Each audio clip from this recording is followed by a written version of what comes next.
Well, here we are again, once again on a Saturday night. My name's Rick Farrer, and I'm coming to you from the apostate capital of the world. Now, stay with us. I don't want you to go anywhere. Our program here is kind of unique.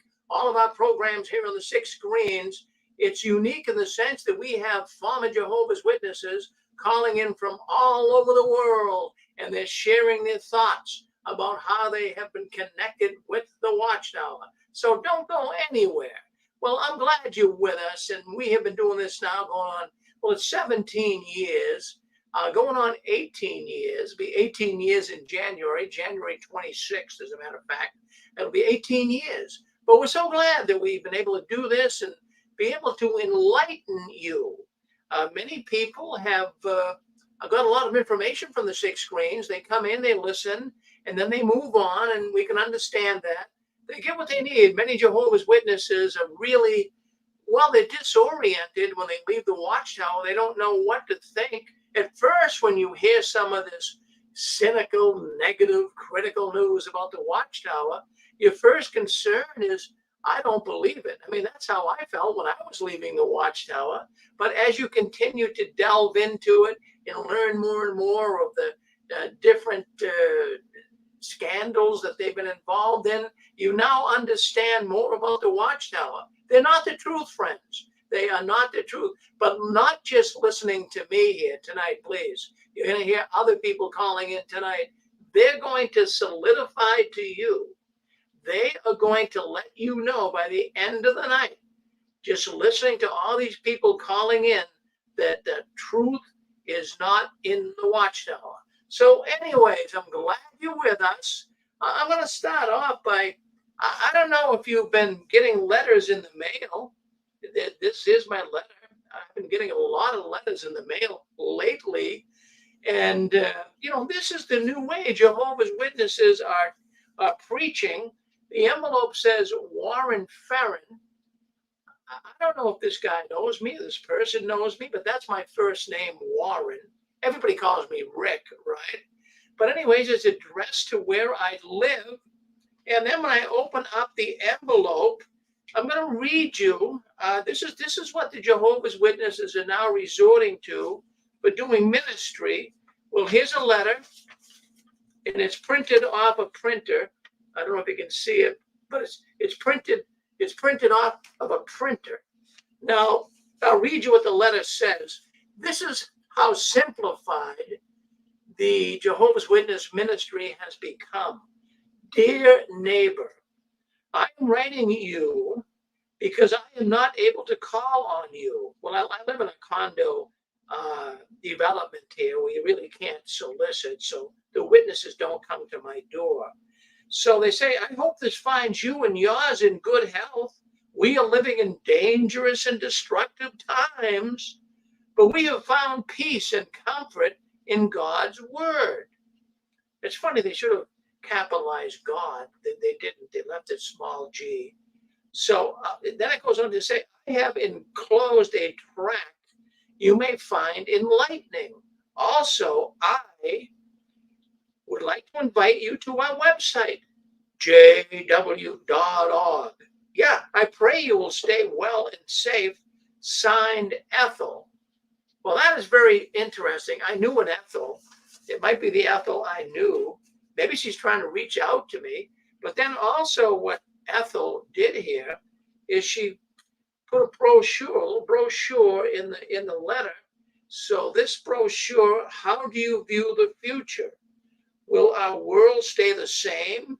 Will it get worse? Will it get better? Well, the Jehovah's Witnesses, friends, they have the answer. And where do they want you to go? Right on the back, of course, is jw.org. That's what the preaching work has become. Wouldn't that have been easy when you and I were witnesses? Do you remember being a Jehovah's Witness when you used to have to really hustle door to door to do the ministry work out in the hot sun? Now all I have to do is sit in front of a computer, print out letters, and mail them. No. But I'm looking here. No. I'm looking here that, it's posted. What's his name again? Okay. All right, we're just going to block the caller here. They're unmuted.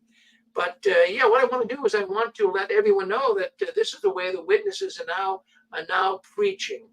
So it's an easy preaching work, right? Wouldn't it have been nice if we could have done that when we were trying to get time in? So it's very easy for witnesses to get time in. So I just wanted to read that to you. Maybe you're getting letters just like it. I don't know. But let's move on. Let's talk about the 2023 conventions. We have a lot to talk about tonight. We're going to be talking about Anthony Morris, too. I'm sure you want to hear all about him. Well, they now know where he's living. Yeah, so we'll get into that just in a few minutes here. Just want to cover a few other things and get everything up to speed here so you guys know what's been taking place this week in the Watchtower. But it has to do, first of all, we're going to talk about the 2023 exercise patients conventions. I want to thank the caller for writing to me. I'm not going to give his name over the air, but he went to the Dutton Center in Dayton, Ohio. He says, I just want you to know, Rick, about the convention in my area. That would be Dayton, Ohio. He says the attendance was way down. That's all we're hearing. That's all we're hearing about. These conventions are way down on the attendance. Empty seats, he says, all over the Coliseum. Now, he said typically on a Sunday, there would be anywhere between 9,000 and 10,000 people. But there were only 4,600 people that showed up on Sunday. Sunday's the biggest day. And that 4,600 is counting the people on Zoom. So that's half of the attendance. Now, I'm not sure, he says, how many people were actually in the building, but it wasn't anywhere close to 4,600 people. It's pathetic. He says he's looking all around. He's seeing all the empty seats. He says he wanted to share that with me. Well, thank you for sending me that email. I'm not going to say any names here. I don't want to get anybody in trouble. But this is the type I'm getting. This is like 6 screens. It's like a clearinghouse for news. We've got so many people who write me and thank all those people.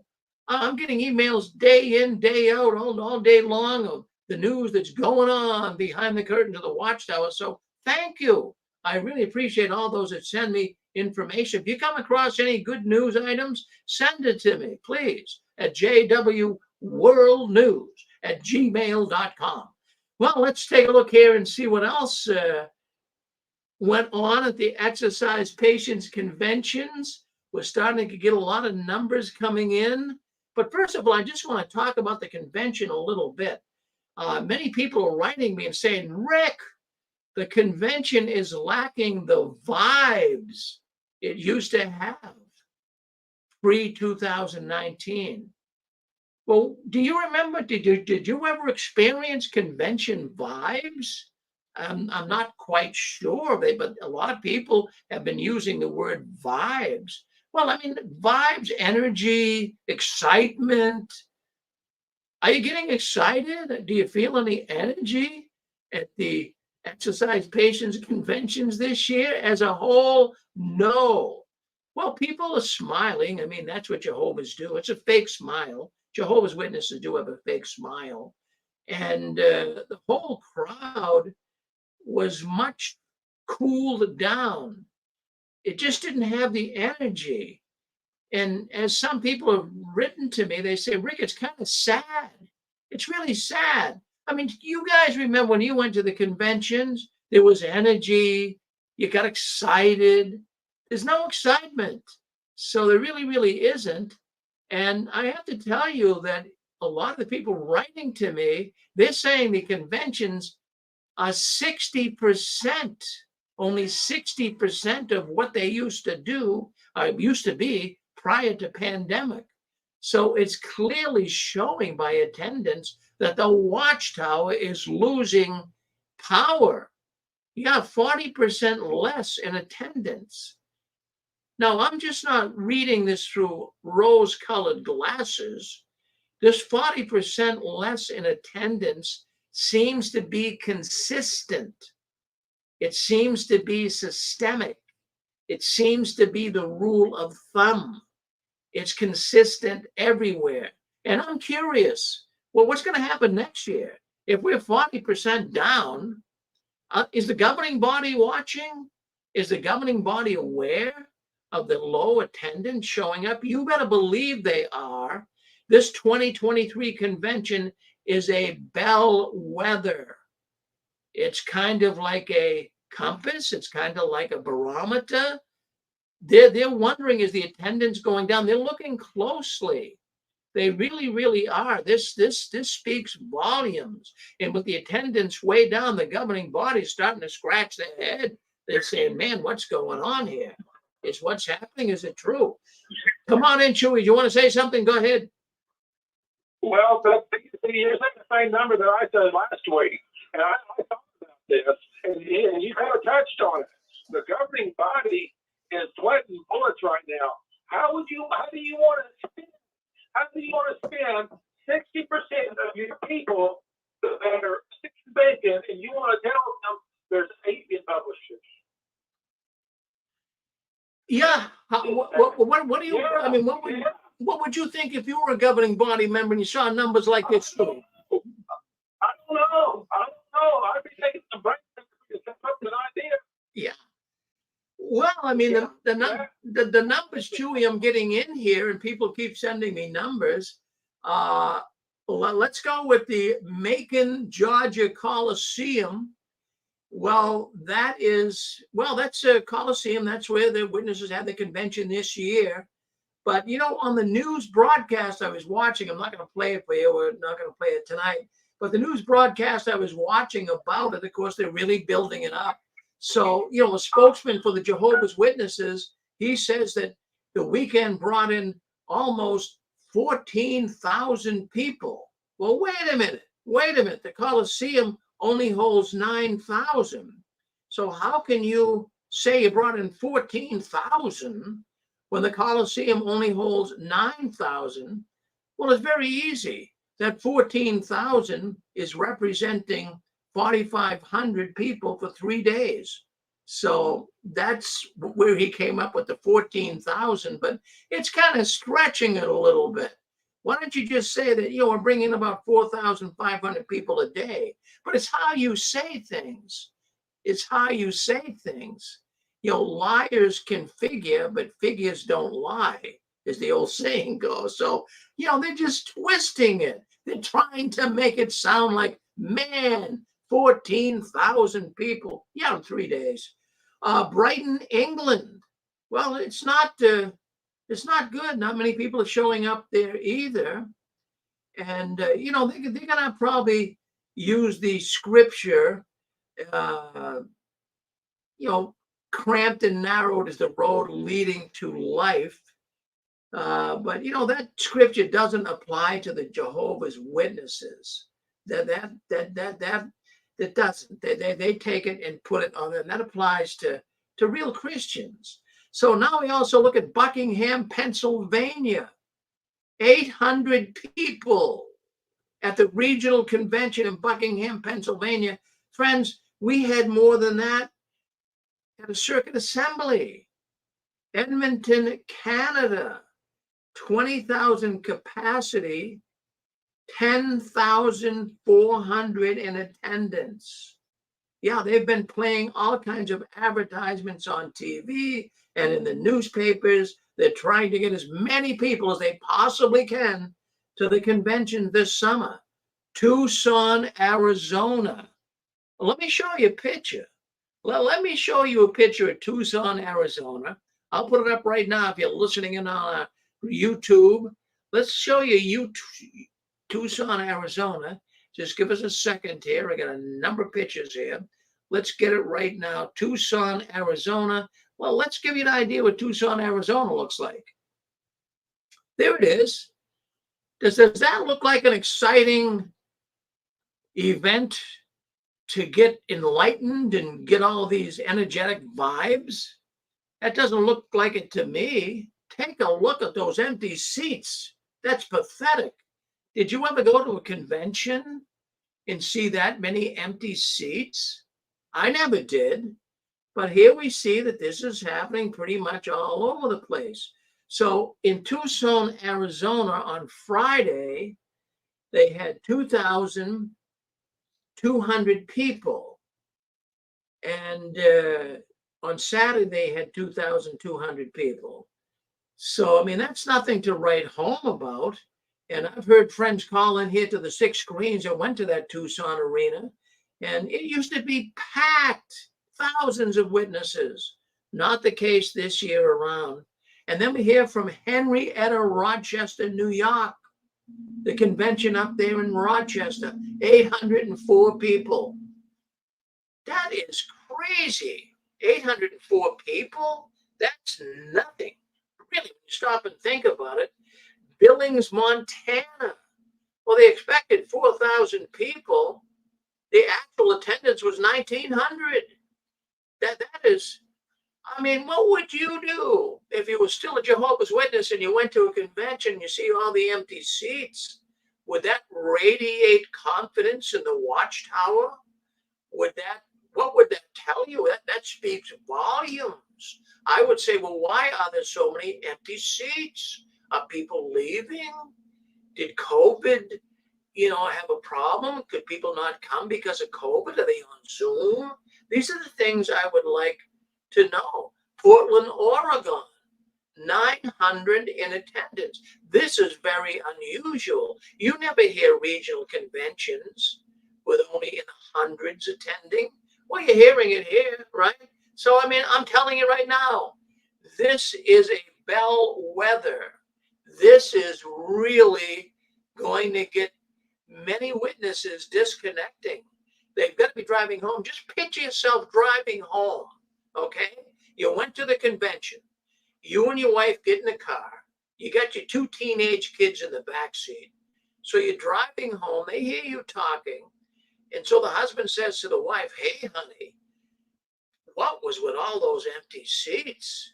So then the wife says, well, gee, honey, I'll tell you, that's not a good thing. I thought that we were a growing organization. The Watchtower keeps telling us that.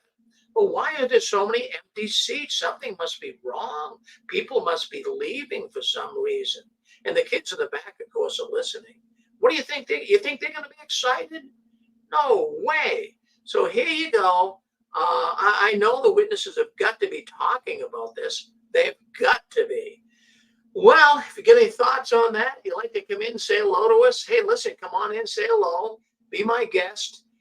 Did you go to a convention? Did you have any experiences as even PIMO or even an active witness listening in tonight?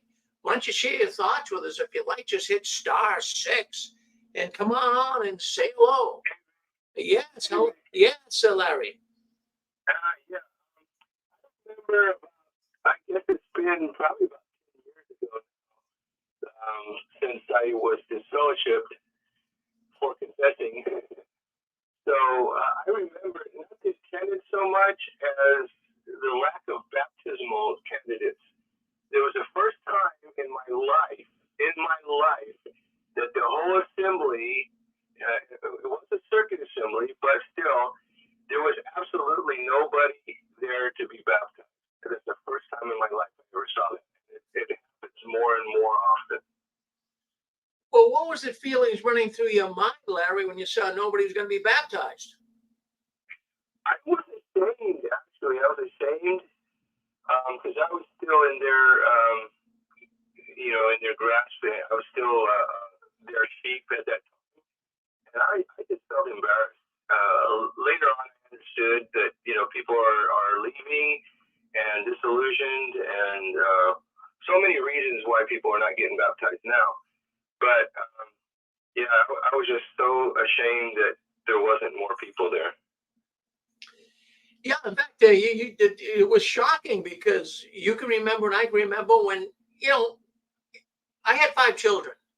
And of course, my wife and I would bring the 5 children.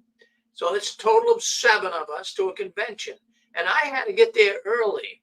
I had to be one of those guys that had to get up early in the morning, 5, 6 in the morning, and run down to the convention to save seats. Other than that, my wife and my kids could not sit together. So those days are long gone, long gone. Yeah. I remember I was very conscientious. I try to get people, with a family, I try to get people to be able to sit together. And you're right. A long time ago, it was very hard to find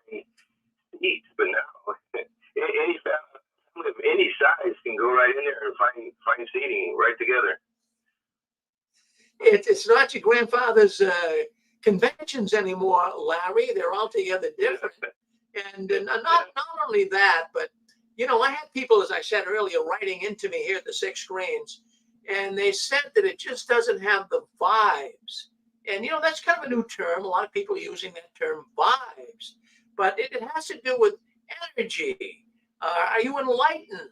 Are you encouraged? Do you walk out of the convention with your head hitting the doorpost on the way out? Not really. People are running to their cars to get out of there as fast as they can, because I've seen it. Yeah. I've seen it. Yeah, go ahead. For the most part, they use emotionalism, and they use a lot of the music. They play it, and the people sway, and they get all emotional. And so that's how they do keep a lot of people. But I remember this first time that I came back, I was trying to be reactivated when I was inactive for 13 years. And I remember going and hear them talking about the worship.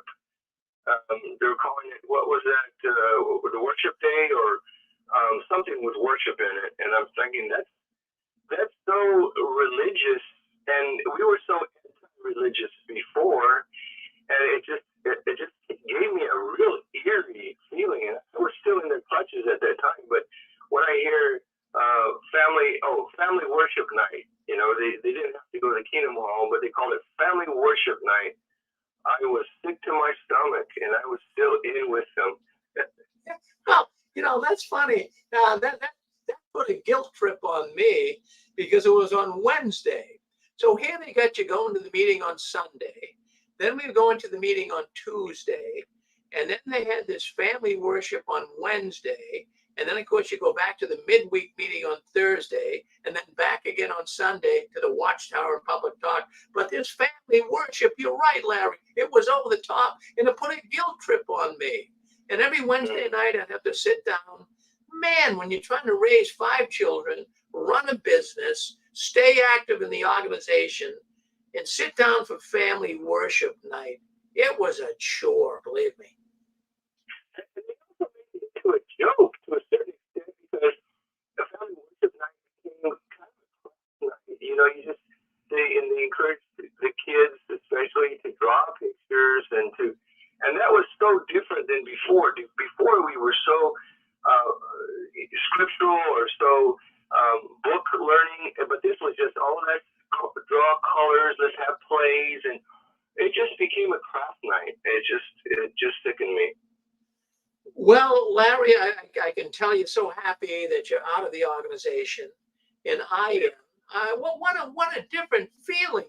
Larry, we can live now. We can flap our wings. It's so much better. It's like the chains have been cut. Really. Yeah. It's different. And I can tell, even with you, the longer you're out, the better you sound. Yeah, thank you. Very good. Well, that's Larry John Wayne coming in from Southern California. Well, what do you guys think? You gotta just think about things. Isn't it nice being out of the Watchtower? I was sitting back on my lazy boy seat today, and I'm thinking, man, isn't it wonderful? I don't have to run out service this morning. I can just be a regular guy. Just a regular guy.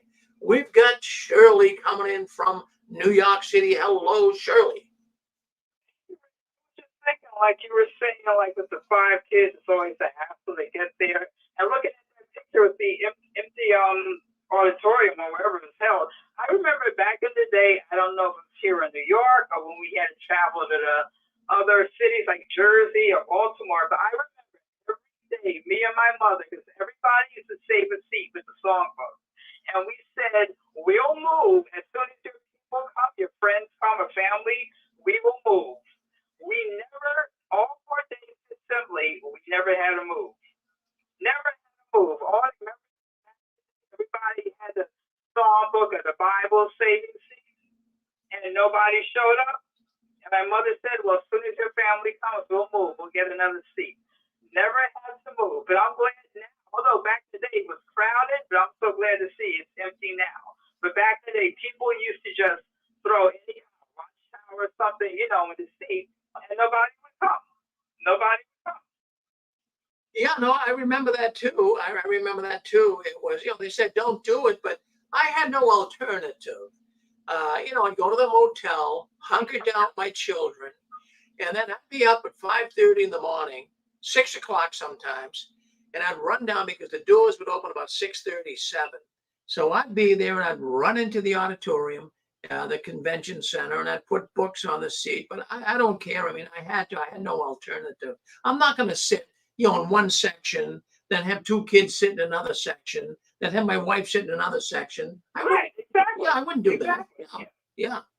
So I'm glad you spoke up. Well, always good to hear from you, Shirley. You're a strong-willed woman. Don't you ever change. Talk to you later.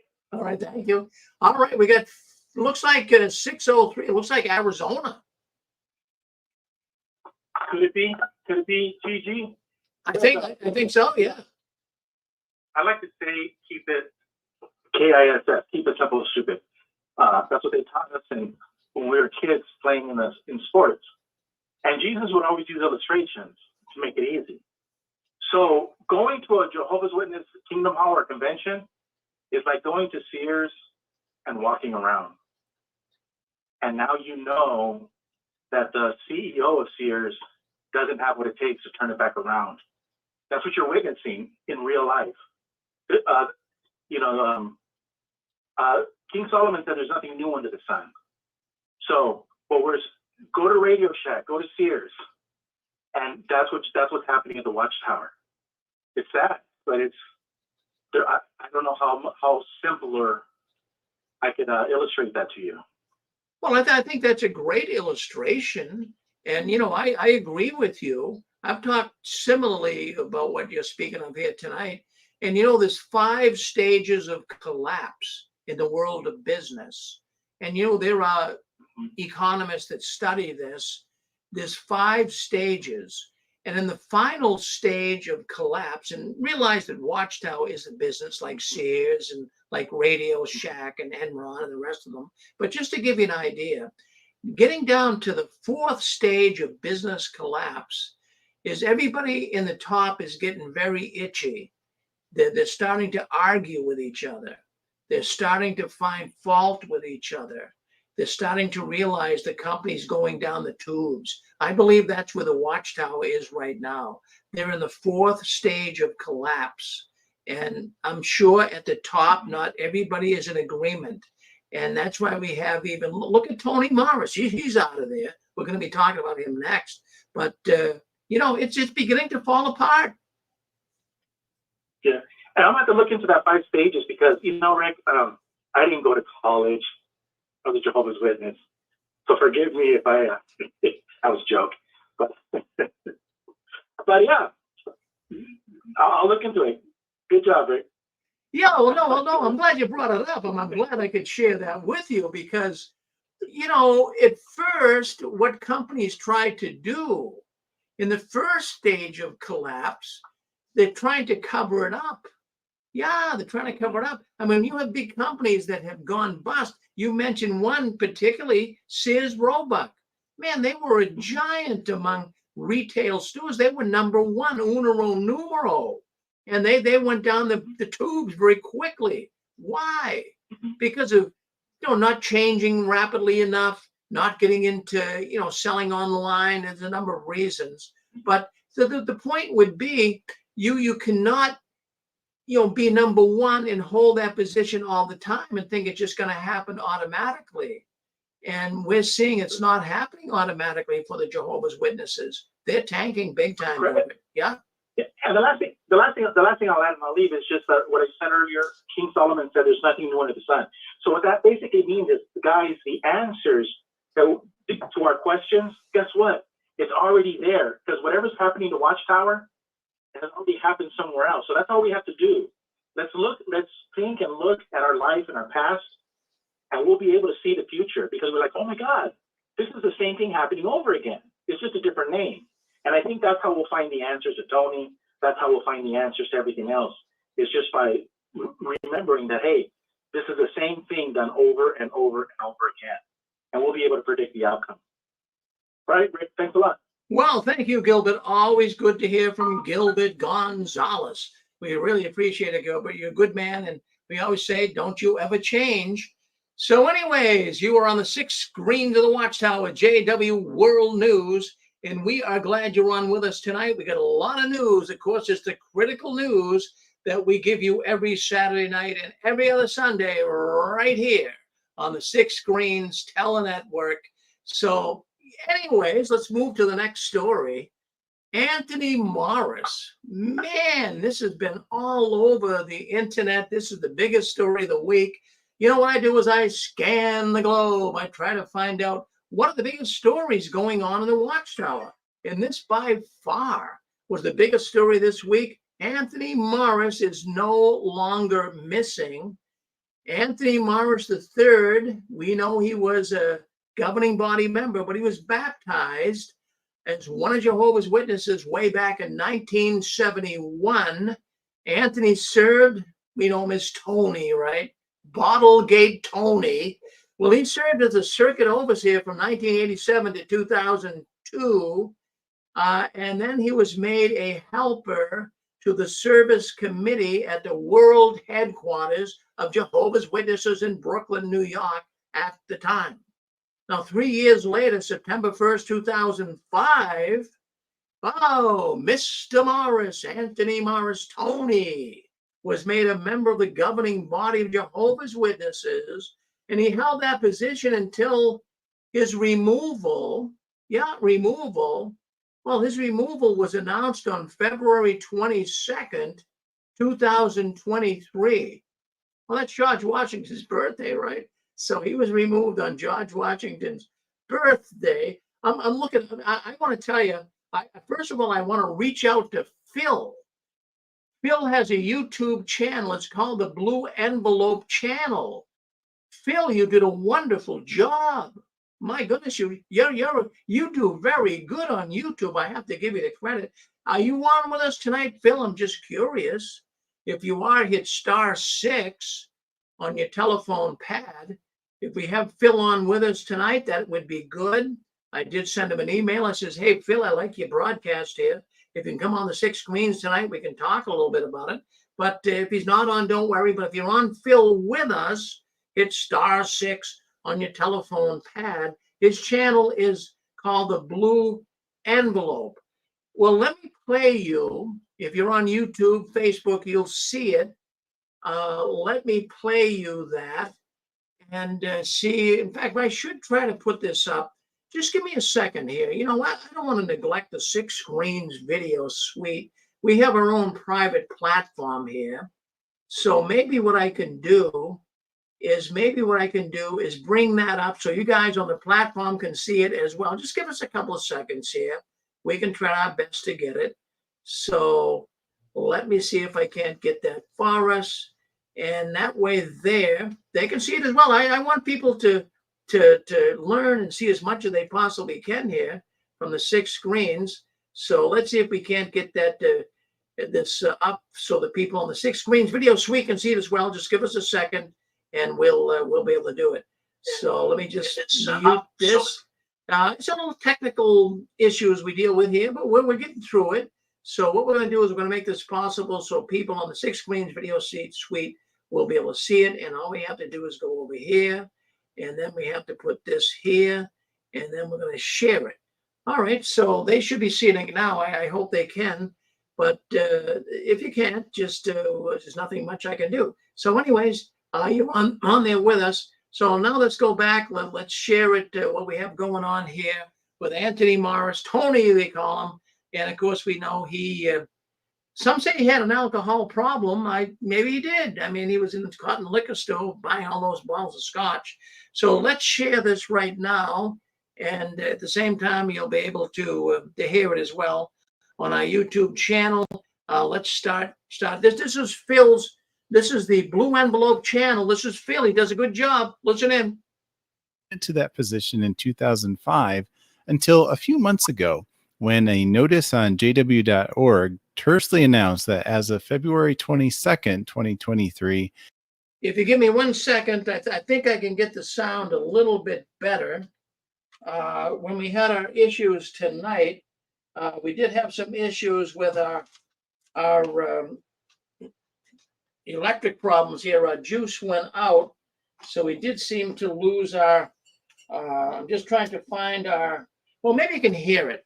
I'll put the microphone nice and close, and maybe you can hear it good enough. Oh, hopefully you can. So let's put it nice and close. Let's listen to what Phil says about Tony Morris. We'll skip around a little bit so you can even hear him better. But that's a shame. I had my. We had so many wires here, and I was running around like crazy trying to put everything together. And well, wait a minute, maybe. Well, wait a minute. I got it right here. Just give me a second. I want you guys to hear this. So let's do that. And then we'll be all set. So let's do that. And we'll be able to have you guys hear it really good. So yeah, I have wires all over the place. Earlier, friends, what happened is our electricity went off. So I ran around like crazy, hooking the generator up that I have here so we could bring the broadcast, the earlier program on. We're back on the air now, but some of these wires were disconnected. So why don't we bring this on so that you can hear it? And let me see why that's happening. Anthony Morris, let's go back to the beginning here. Just give us a second. Yeah, what happens here? Boy, sometimes you. All right, here's Phil now. Let's bring Phil back on, and he's ready to go. Where is Anthony Morris? That's been the question for several months now among current and former Jehovah's Witnesses. By the way, hello, I'm Phil. You're watching the Blue Envelope channel. So as most of you watching probably know already, Anthony Morris was a member of the governing body of Jehovah's Witnesses from his appointment to that position in 2005 until a few months ago, when a notice on jw.org tersely announced that as of February 22nd, 2023, Anthony Morris was no longer serving as a member of the governing body. Now, the notice was only up for a couple of days, which I think has left many current witnesses in a lot of confusion as to whether it was legit or whether it was there at all. I can confirm it definitely was there. This is a screenshot I grabbed myself about it. And in the months since then, the organization has been slowly deleting or editing out videos on jw.org, which featured Anthony Morris. So a confirmation there. So that brings us up to date. And to cut to the chase, Tony and Susan Morris are living in Lumberton, North Carolina, as has been speculated about. So about 4 weeks after that announcement on jw.org, we find this real estate document dated March 28th, 2023 on the Robeson County, North Carolina website. And what it describes here is a house, actually a townhouse being purchased in Lumberton, North Carolina. It's being purchased from the developers called the Mid-South Investment Group. And the purchasers or grantees are three parties here: Anthony Morris III, Susan Morris, and the Religious Order of Jehovah's Witnesses. And the address there is Watchtower Farms. As the document points out, this is a life estate for the Morrises. And down a little further, it explains what this means. Basically, that Anthony and Susan can live on that property as long as they're living or until they move away. And at that time, as it says, then his or her life estate shall automatically terminate. And when both life estates have so terminated, Religious Order of Jehovah's Witnesses shall own the property in fee simple. And just to mention, I've kind of blocked out some of the address information here, not to dox anyone. Although that being said, these are public documents that anybody can look up on the county website. So as we see here, this is the entrance to this little subdivision or HOA, fairly new housing here. It's called Oak Point. And it's a little blurry on that sign, but you can see the Mid-South Investment Group is the developers of this subdivision. Okay, and this is the house that the Morrises are living in now. So it's sort of a duplex there. They're in the left side, number 309. If we look on Zillow, it has a little more information about the property, although the picture is the wrong property. So it mentions it was built in 2022. It's a 2-bed, 2-bath house, 1,585 square feet. It's interesting. So the house was built in December and put up for sale. And we can see there the date for pending sale was March 7th. So just a about 2 weeks after that announcement on jw.org that Tony Morris was off the governing body. And then the sale closed on April 13th here, and the property was basically $250,000. I didn't see any mortgage paperwork on the county website, so evidently the organization paid cash for the property.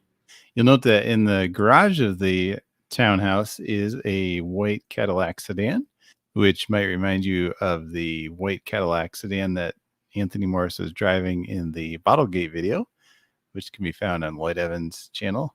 I'm not enough of a caddy expert to say if it's the exact same white Cadillac that was in that video. The thing that jumped out to me, however, was the license plate on the Cadillac, which, although it's blurred out, you can definitely see it's a New York plate, which would make sense if the folks in this place had just recently moved from New York State. You can see the date on this photo is May 2023. Now, why Lumberton, North Carolina? Well, as we know, Lumberton has a history for the Morris family. As I've discussed in past videos about the Morrises, they took care of Susan's parents until their death in New England there. Her mother was the last to pass away in 1986. And it appears that the following year, the Morrises moved where the need was great. And so we find them in North Carolina in 1987, mainly in rural areas outside Fayetteville, North Carolina. So we'll see towns like Clinton, Shannon, and Lumberton pop up.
Well, we'll stop right there with that one. I hope you guys can still hear me. Something did go a little bit wrong.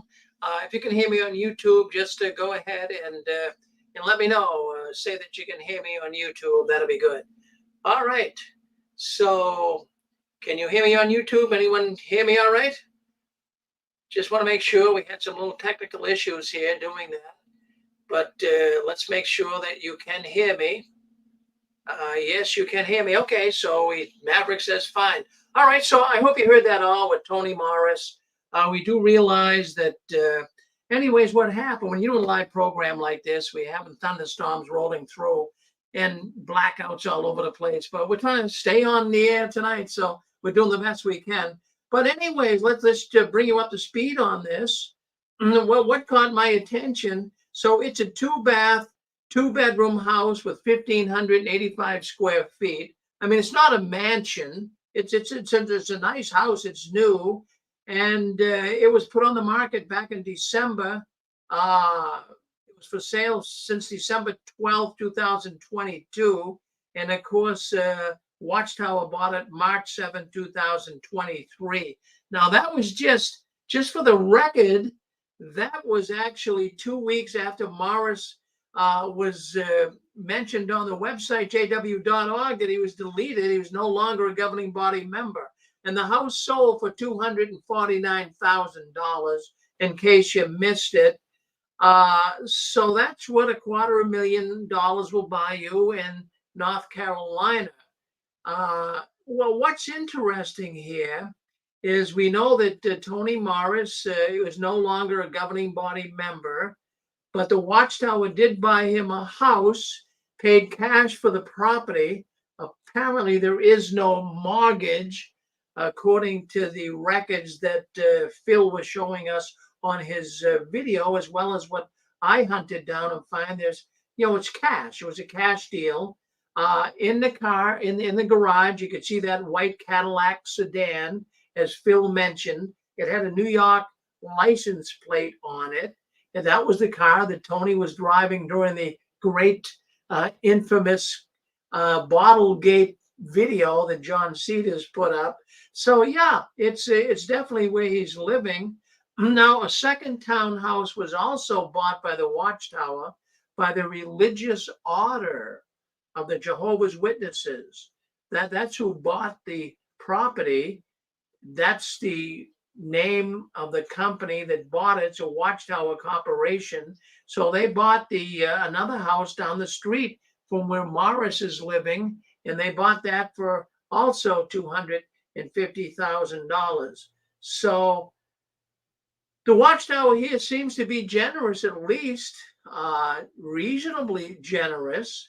And I'm sure that they purchased that home and told Tony that, we'll get, I'm just thinking out loud here, friends. Maybe you guys are thinking differently, but I'm thinking that they probably told Tony, okay, we'll buy you the house, but Tony, don't say anything to anybody. I mean, we know about Ray Franz. Remember back in the early 80s, 1982, when Ray Franz, governing body member, left the Watchtower. And of course, we know that he was given $10,000 to leave. In other words, when he left, they gave him at least a stipend amount of money. But, in this particular case, I think they really want to make sure that Tony doesn't want to become another book writer, another author. So I'm sure they probably gave him that place to live as long as he's alive.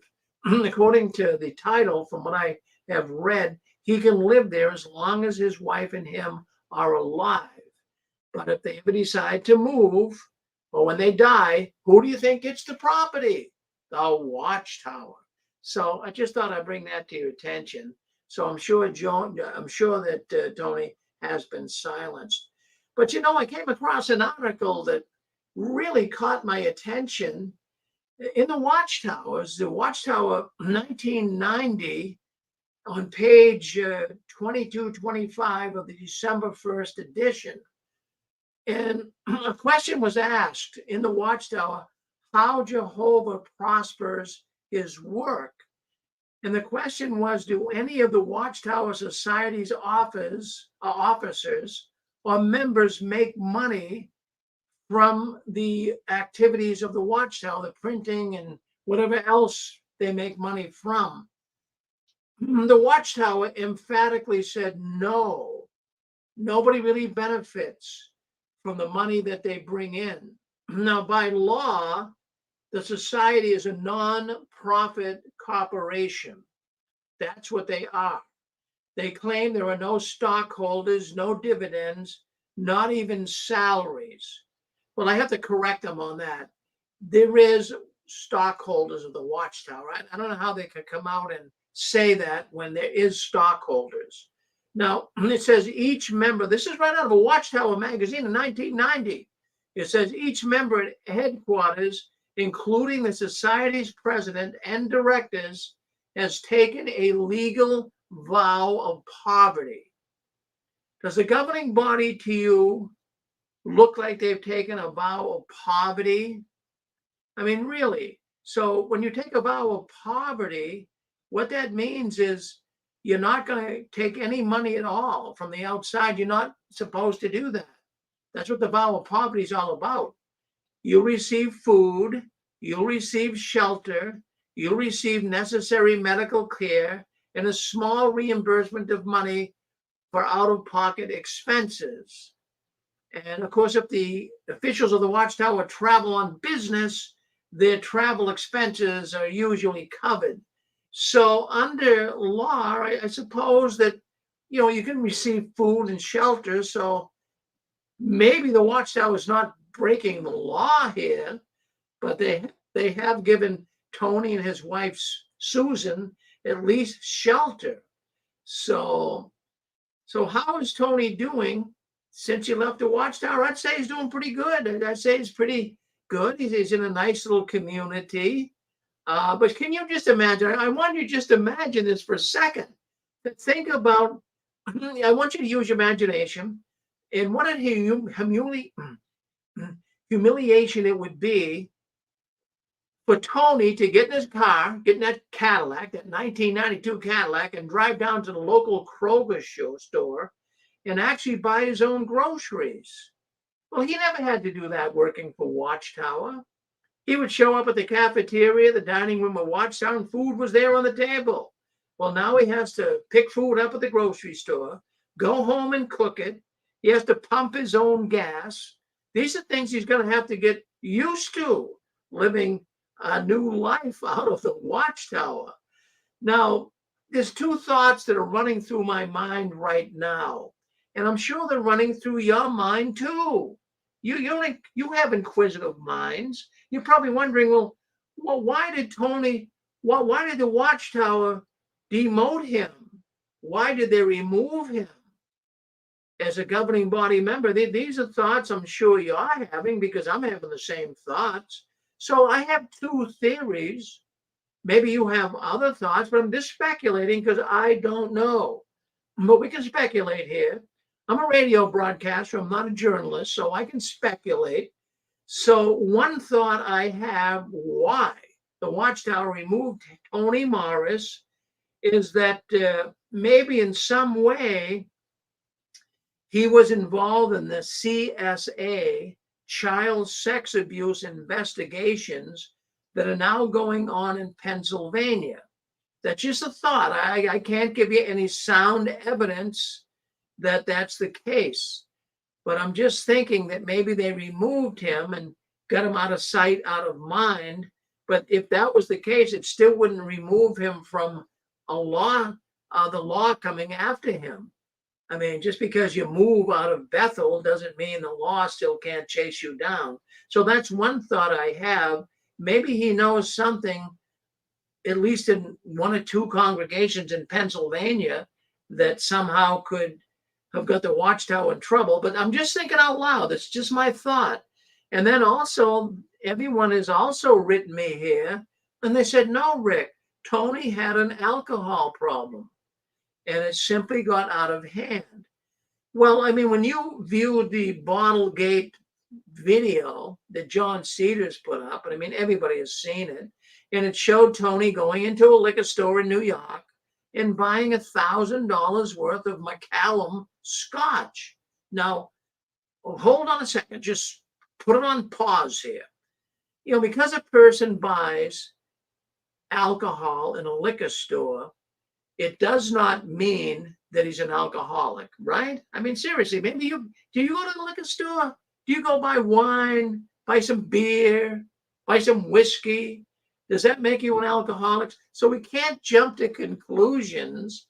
But also what has come across the 6 screens here in the last few months is that Tony went to a wedding just prior to his removal, and he evidently had a drunken incident. And many saw him at the wedding stone cold drunk, and that may have been the last straw for the Watchtower. But I don't know that for sure. I got information to that effect, but I'm saying that that was the case. Maybe they were seeing that we can't take this anymore. People are saying that we can't have a drunk governing body member. So, I'm just thinking out loud. Those are the two thoughts. Either he knows something about the child sex abuse in Pennsylvania, or he may have imbibed too much, and the Watchtower said, hey, we can't do this. So anyways, the Watchtower is trying to play it cozy. They know Tony Morris has many things that could be shared in a book or even coming on in a television program or whatever. So I think it was in the Watchtower's best interest to buy him a house, put him in the house. Now, it's not his house. Technically, he's not on the title. The Watchtower, the Religious Order of Jehovah's Witnesses, is on the title. But he has a house to live in, and who cares who's on the title? If someone gives you a house to live in, take it as a bonus, really. And he can live there until he dies or until they decide to move. So anyways, I also learned from information coming in here to the 6 screens that they're actually living in the territory that was once served by Anthony Morris when he was a circuit overseer. So he's familiar with the territory, from what I understand. And also I do have information coming into the 6 screens that he is actually enjoying going door to door in the ministry with the congregation. I can't substantiate that, but this is what people have been writing me and telling me. So it remains unseen how much the Watchtower is willing to subsidize Anthony Morris beyond the modest residence that he's in. I mean, will it be enough to encourage Tony to keep his mouth shut? If the Watchtower gives you a house to live in, is that going to encourage you to say no? We're going to keep Tony from talking. I mean, Ray Franz, he was given $10,000 when he left. He was a former governing body member, but he spilled the beans. He wrote a book, Crisis of Conscience, and he spilled the beans on the Watchtower, right? So, anyways, they're worried about that. So I'm sure they said, we better up the ante here. Let's put Tony in a house and let's kind of put a gag on him. And maybe him and his wife won't be so willing to talk about it. But then I got thinking, okay, that's just the house. So here we have Tony Morris. I don't know his financial well-do. I'm not sure on that. I did know that he is a veteran. Maybe he does receive some benefits. He wasn't a full-time veteran, so he can't be receiving too much. I don't believe he was, an injured veteran. So he's probably not getting any money from the VA. Maybe his hospitalization is taken care of, maybe. But, what else is the Watchtower picking the tabs up on? I mean, you just can't take a person and plop them into a house and say, here you go, Tony, there's your house, see you later. I mean, there's going to be some expenses. You got real estate. You have an annual real estate tax. I'm just doing some numbers here. I can't tell you for sure what the real estate tax would be. But as a rule of thumb, it's about 1% of the market value. So if you run the numbers on that, the taxes would be running approximately about somewhere around maybe $1,000 a year. North Carolina, it's not that much, maybe a little bit more. But so you're going to have taxes. You're going to have home insurance. Now, home insurance is going to cost on that house. It's going to cost at least $800 annually. And then, of course, you have health insurance. If the VA isn't picking up his health insurance, And of course, he's married, so he may have health insurance payments due. I mean, that could run you $500 a month to $600 annually. I mean, you got to have heating, you got to have cooling, especially this summer. It's hot in North Carolina. It's hot all over the place. So, I mean, heating and air conditioning, that's going to cost you another $1,500 annually. And plus, you got your water. I mean, water's not cheap these days either. So now you got your water. So you got another $600 annually. You got your automobile insurance. That's going to be $50 a month at least $600 annually. You got to buy food every week. You got to go buy food. I mean, a husband and wife wouldn't be uncommon to spend $100 a week. So that's about $5,000 a year. So you're looking at a total here of $18,000 a year, say $20,000 to round it off. So, I mean, how are you going to come up with the funds? Unless you go out and get a job. Is he going to get a job? Well, what's the Watchtower expecting from him? But they have the title on the house. So are they going to pick up all his expenses? I don't know. I mean, I don't know. The Watchtower isn't going to tell us. And I don't think he's entitled to Social Security either. I mean, seriously. But maybe he was prior to, so there may be some Social Security. I can't say there isn't. There may be some, because prior to really becoming involved deeply with the Watchtower, he might have carried a job of some type. So that's just my thoughts. I don't know what your thoughts would be, but I believe he's going to do okay. I don't know what will happen to him in North Carolina. I don't know how everyone's going to receive him in the congregation. I don't know how the apostates are going to act, knowing where he lives. I don't wish harm on him, but a lot of ex-witnesses, they did not like Tony Morris. Even Jehovah's Witnesses did not like him. He was very, very opinionated. He got very bombastic toward people that have left. He said that people who have left the Watchtower will be cooked like a hot dog come Armageddon. He said things were pretty inflammatory. So he's got a lot of enemies out there. But, now people know where he lives. But I wish the man no harm. And we'll see what happens. Maybe he'll come on. Maybe he'll write a book. Maybe eventually come on the 6 Screens and talk to us. So we'll see what happens. But in the meantime, would you like to say something about him? What's on your mind? What do you think about Tony? What do you think about the house he's getting?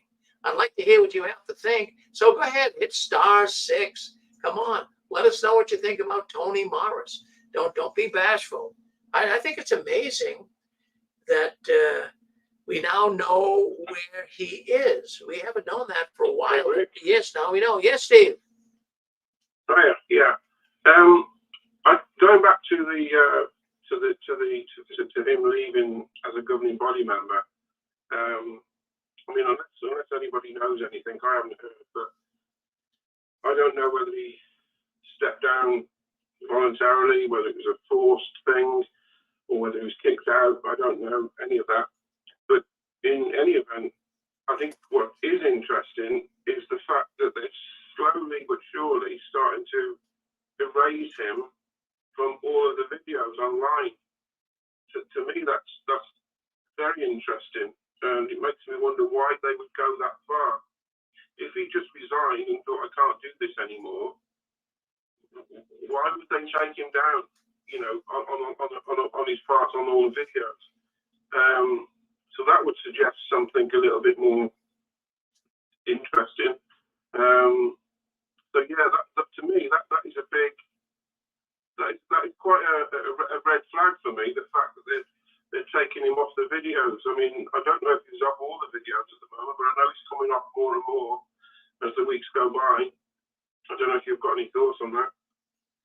Yeah, in fact, most of his videos have been removed, and I believe there's still a couple up there, but slowly but surely they're deleting them. And yeah, but they haven't just. It's not.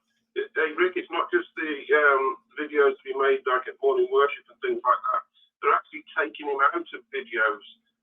For example, on that 2-part series about the Jehovah's Witnesses that was created several years ago, where he's been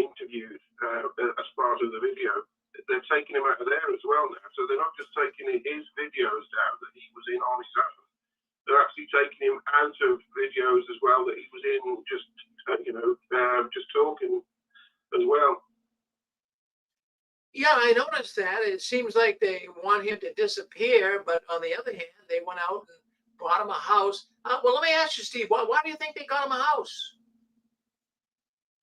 I don't know. I mean, that's a $1 million question, because if he was chucked out for his alcohol abuse, or as you say, because he had some part in the CSA, then surely they wouldn't want to have any connection with him. So that doesn't make sense. Why they buy him a house? Because obviously, if they buy, well, they haven't bought him a house, but they bought a house that he can live in as long as he lives, which I would assume is probably rent free, and that's got to be worth, I don't know, £7,000 a year, I would think.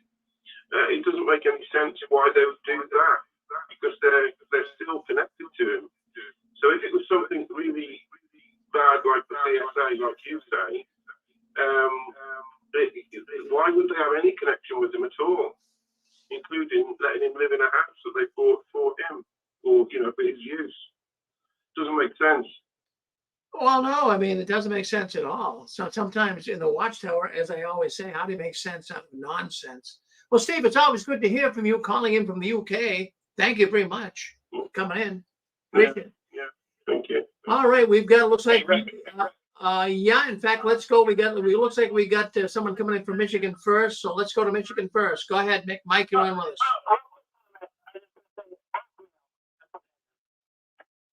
Blackmail. Well, come on. Why don't you explain a little more, Mike? I mean, just saying blackmail doesn't. Maybe that's explain why they buy the house. Maybe they don't want him to give up any information or something. I don't know.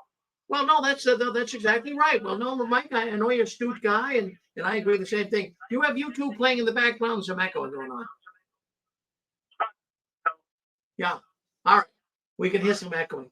All right, let's go to our next caller. Thank you, Mike. I'm going to block you off here because they echo. Yeah. All right. So listen, why don't you call in here? Let us know what you think. Why is Tony Morris living in a house bought by the Watchtower? Are they paying all of his expenses? Well, we don't know that. But why is that happening? Do you guys have any ideas on that at all? Yeah, Rick. Yes, go ahead. Rick. Yes. Yeah, Kim here. Just quickly, I reckon it's just to shut him up. Like, that house is cheap compared to the lawsuits they've settled out of court with the CSA. So it might be just a preemptive move just to kind of buy his silence.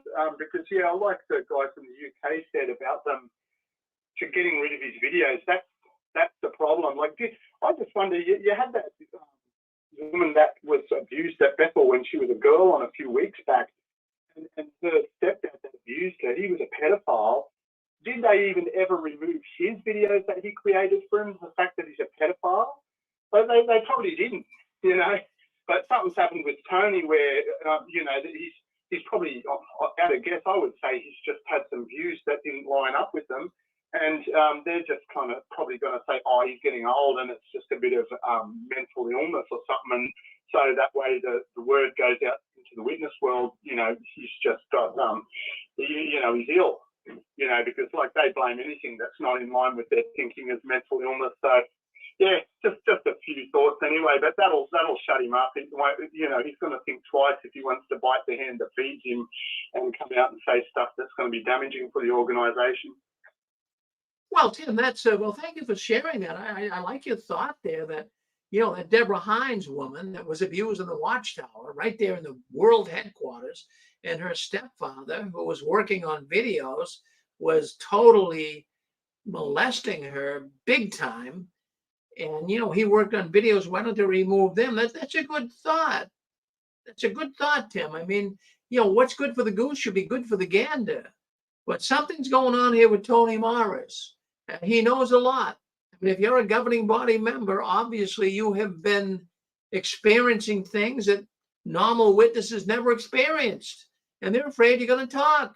So here's a house, Tony. But they're also going to have to pick up some of his expenses. They learned the lesson pretty well with Ray Franz. They didn't give him enough money. The poor guy was left there with $10,000, even though it was back in 1982. I mean, $10,000 doesn't go a long way back then or either today. Today would be nothing.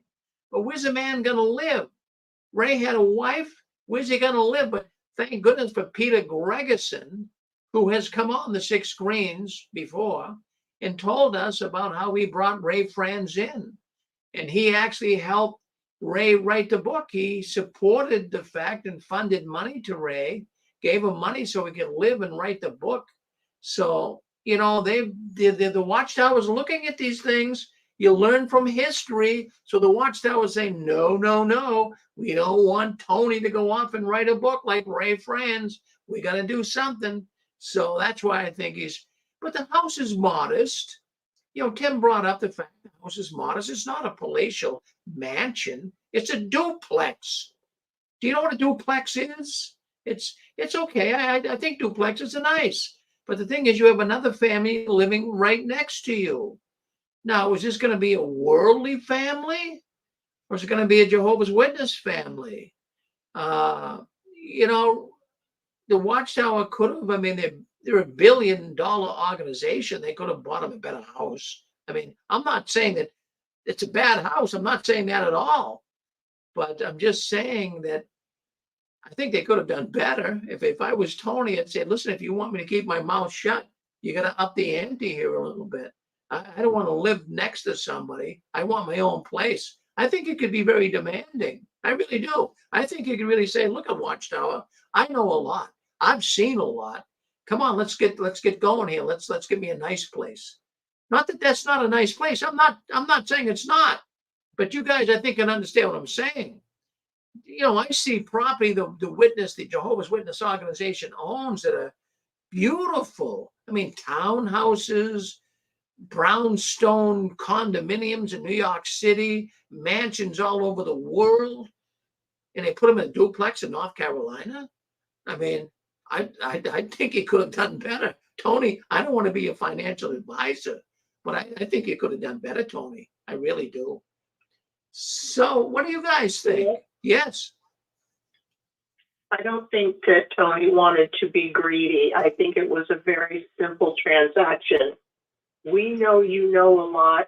You keep your mouth shut. We'll set you up in a decent place to live. But it seems interesting that they also bought a place a few doors from what you said.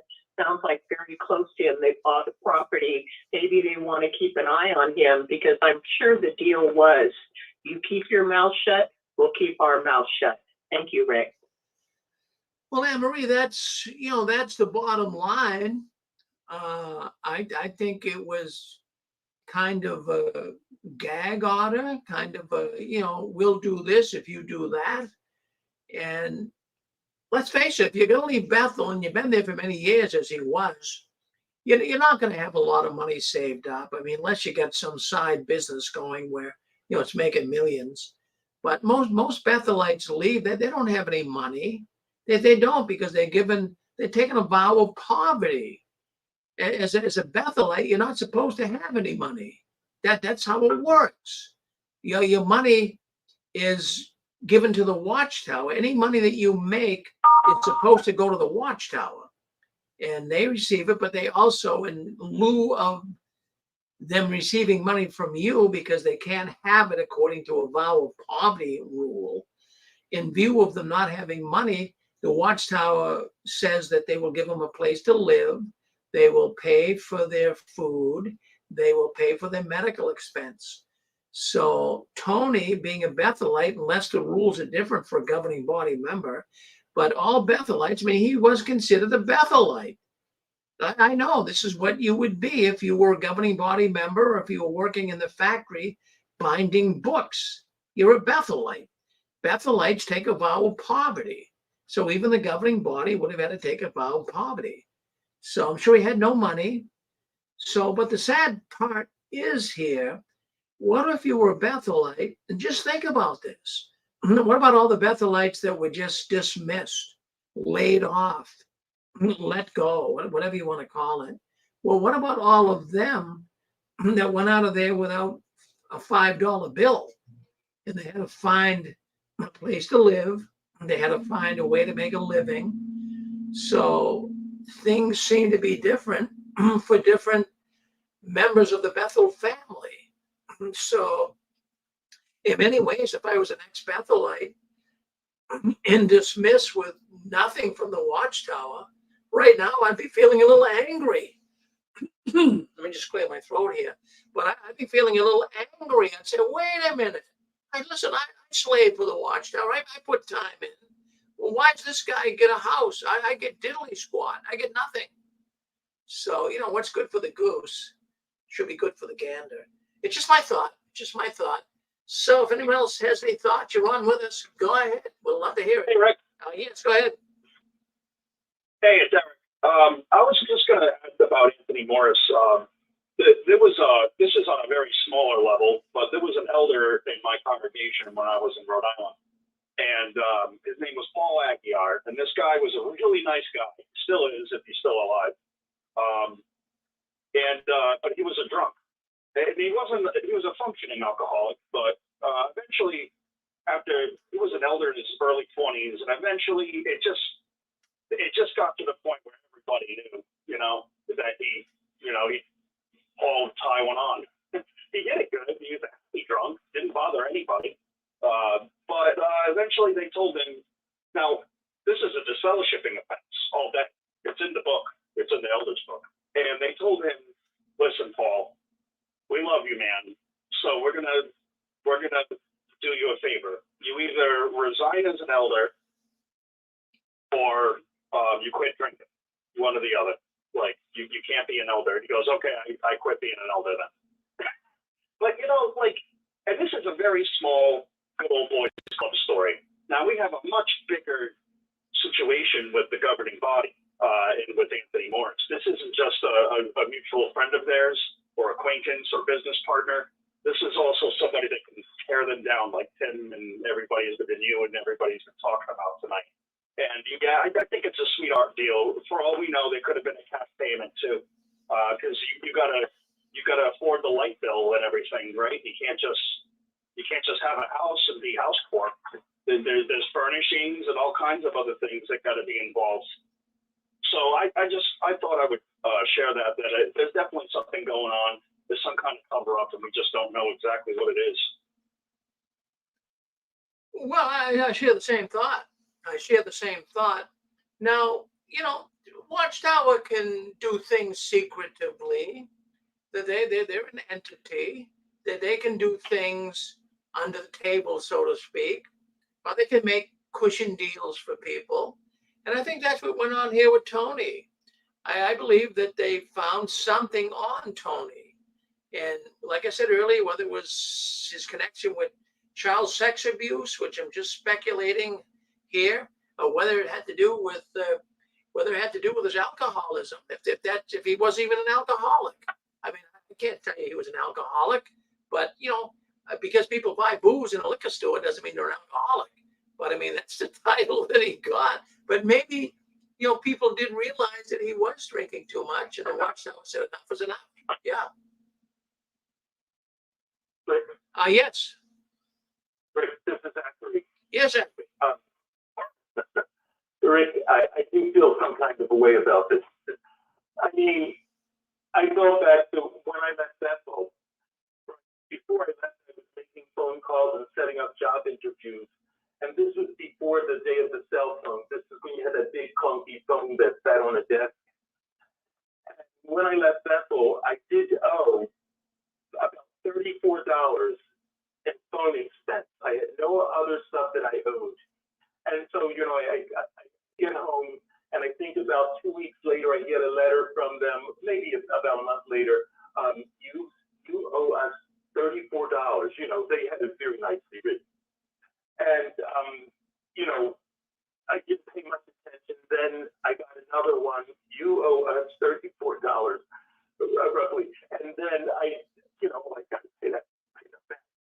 And I think a couple of weeks later at the hall, the presiding overseer came up to me with a letter that he received from Bethel and said, you owe them $34. He said, can I help you?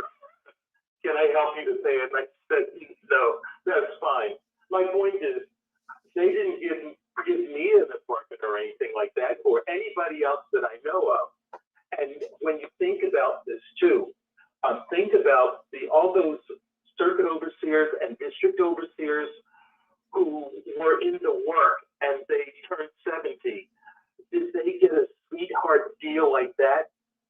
On JW Broadcasting, there was a after that arrangement came in where they were sending people out of the traveling work when they got over a certain age. There were some of those brothers discussing it on JW Broadcasting. And one of the things one of them said is he found, he decided to move to a circuit, the area that he had served maybe 2 rotations ago. So they have to depend, you know, from what it looks like to me, they have to depend on the kindness of the brothers. You know, I don't know if they get a deal or anything, but they still have to depend on the kindness of the brothers. And I haven't seen any of them getting a sweetheart deal like this, whatever the reason was for it. Well, thank you, Zach, for sharing that with us. So when you left Bethel, you owed them $34. What was the $34 for? For phone expenses. Oh, phone expense. Yeah, we had them in our room, and then we would have to pay. Every month we were supposed to pay, and you know, I left Bethel before I got the bill. And I overlooked it, the letter, and so finally they sent to my my presiding overseer. But I've gotten maybe 2 letters from them. Well, let me get this clear. The presiding overseer actually got a notice that you owe them $34. Yeah, he got it from the Watchtower Bible and Tract Society, and he came to me at the hall. That is, you know, I'll tell you what, I mean, that is, I'm going to call that extreme. He said, for all the work you gave the Watchtower, why don't they just write it off? Why bother you for $34? And I have to tell you something, that Marcus Vaughn, you see him on here, he's a YouTube guy, and he's an ex-witness, and he came on the 6 screens one night, and he was a Bethelite, and they let him go, really kind of unannounced. They just said, Marcus, we're gonna, you know, you're leaving the Watchtower, we don't need you anymore. So they cut him loose, and on the way out, I mean, you know, he was hungry, he didn't have much money, so he bought a sandwich in the cafeteria, evidently at the Watchtower, and it was like $2.75 for that and the Coke. And so after he left, they wanted him to pay the $2.75. I'm saying, I'm like, crying aloud. All the work he gave to them, that is absurd, Zach. Yeah, I do remember his experience. What he said, he was under one of those things where they were dismissing, you know, they were downsizing, and they were sending Bethelites home. And so I guess they told him that he was one of the ones who would be getting sent home. And one night, they came to his room, and he said they asked him where his car was because his time had run out. They asked him where his car was, and he told them where his car was.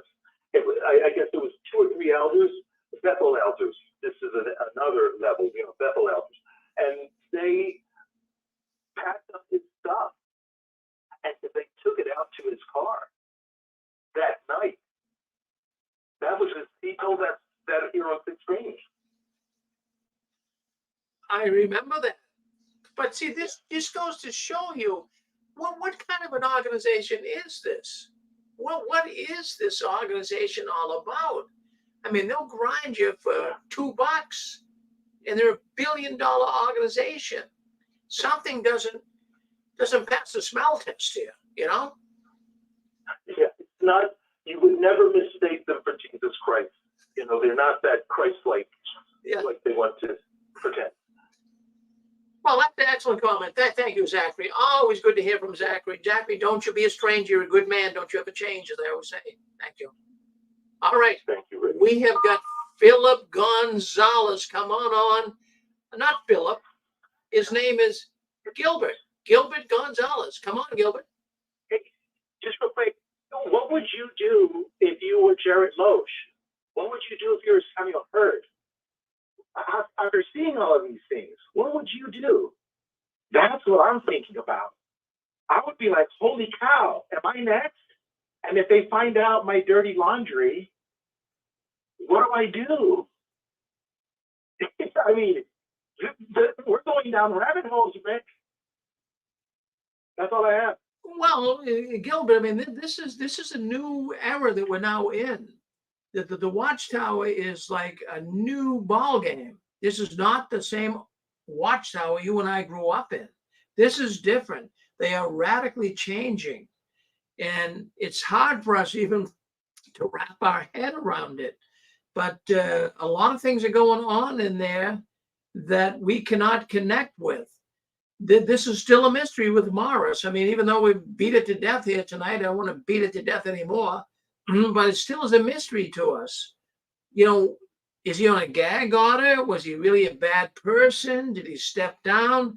They never even, you would think, at least I would think the Watchtower would have at least tried to explain to people. I'll give a reason why, you know, beloved Tony Morris, governing body member, was ill. He felt like he wanted to take care of his wife. He couldn't continue on. No explanation at all. So, you know, that's what really makes minds become conspiratorial. When you don't have the answer, we speculate. We now think about certain things, but it would be so good if the Watchtower even just came out and said, this is what happened. This is why we did it.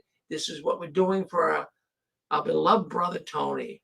No, you don't hear anything like that. Nothing. All right, you're on the 6 screens, JW World News. That's the news the Watchtower doesn't want us talking about. But we talk about it every Saturday night and every other Sunday right here on the 6 Screens Tele-Network. And friends, we do have a big program lined up for tomorrow. You do not want to miss Sunday 6 Screens. It starts tomorrow at 1 o'clock. We have a brand new program. We have a man, an author, who was a former Jehovah's Witness. His name is Cochise Pendleton. He's coming back. He's been on our network before. But Cochise is coming on tomorrow at 1 p.m. Eastern Standard Time. Cochise is the author of the book, The Watchtower, or the Bible versus the Watchtower. That's the title of his book, The Bible versus the Watchtower. He'll be coming on tomorrow. We call it the Cochise Pendleton Hour. A great program. He's going to talk about all of the social changes, all of the things we see taking place in the world today, and how former Jehovah's Witnesses and Christians are dealing with this. So by all means, join Cochise Pendleton. That'll be tomorrow at 1 p.m. Eastern Standard Time, right here on our 6 Screens Tele-Network. Well, let's take a look. Let's see what else is going on. I keep saying on this program, if I was in Pennsylvania and I was one of Jehovah's Witnesses, I would have my head buried in the sand. There's no way that I could go door to door. There's no way that I could stand behind a cart and witness.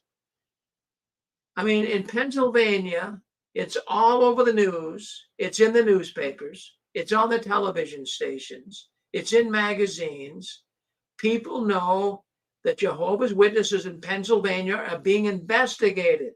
All 500 plus congregations are being investigated for child sex abuse. How could you feel comfortable? Everybody knows it. Even my father, he's 100 years old. He's not even one of Jehovah's Witnesses. He called me last week. He lives in Pennsylvania. He says, Rick, the news, it's all over the news. Jehovah's Witnesses are covering up child abuse. I says, Dad, yes, I've been trying to tell you that for years. He now understands it. This is big time. If you were in Pennsylvania and you are one of Jehovah's Witnesses, I'm encouraging you, do not go door to door. Don't step out into the arena of humiliation. You are going to be mocked. People are going to be pointing fingers at you. I would say stay home, write some letters, go to a laundromat, drop off some magazines at a laundromat, do something, but don't go door to door. You go door to door in Pennsylvania. They're going to be looking out the peephole. Oh, look at these guys. I wonder which one of these is a pedophile. I mean, that's how bad it is. I don't encourage you, if you're listening to this program tonight from Pennsylvania, don't go door to door. Do you want to be made a joke of? Do you want to be humiliated?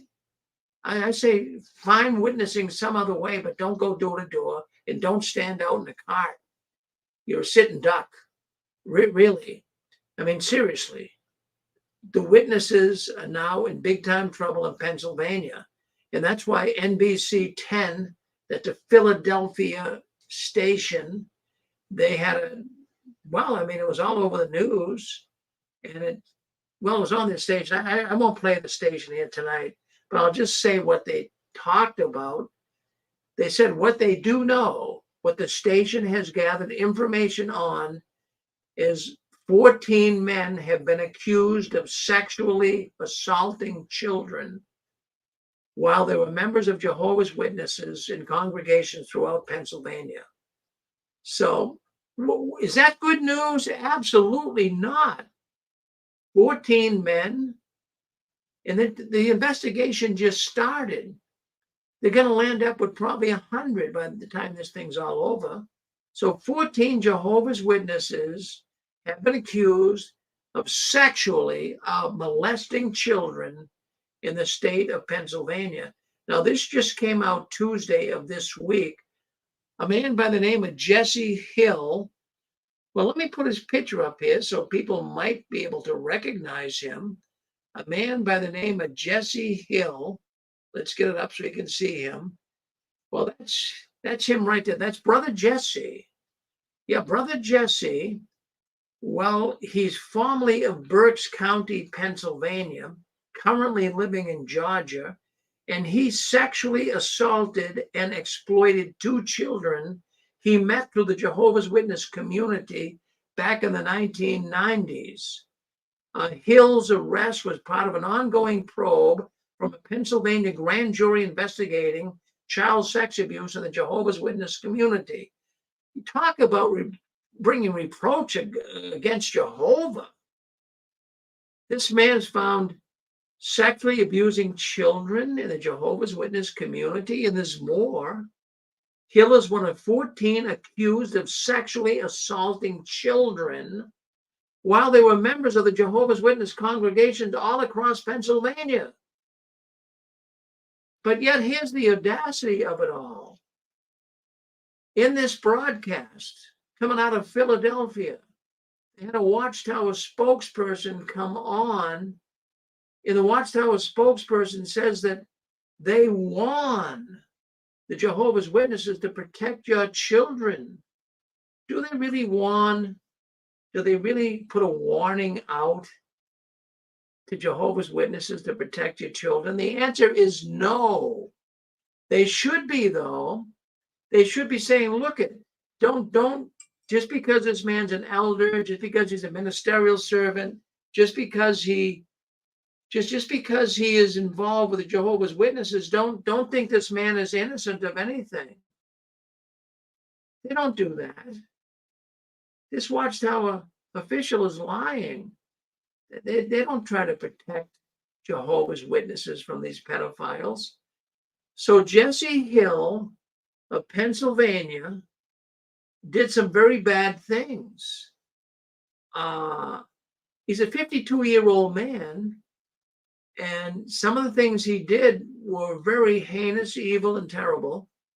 Through his guilty plea, the defendant admitted, Jesse Hill actually admitted to the prosecution in Pennsylvania that he used his good standing with his religious community to access potential victims, gain their trust, and then sexually assault them.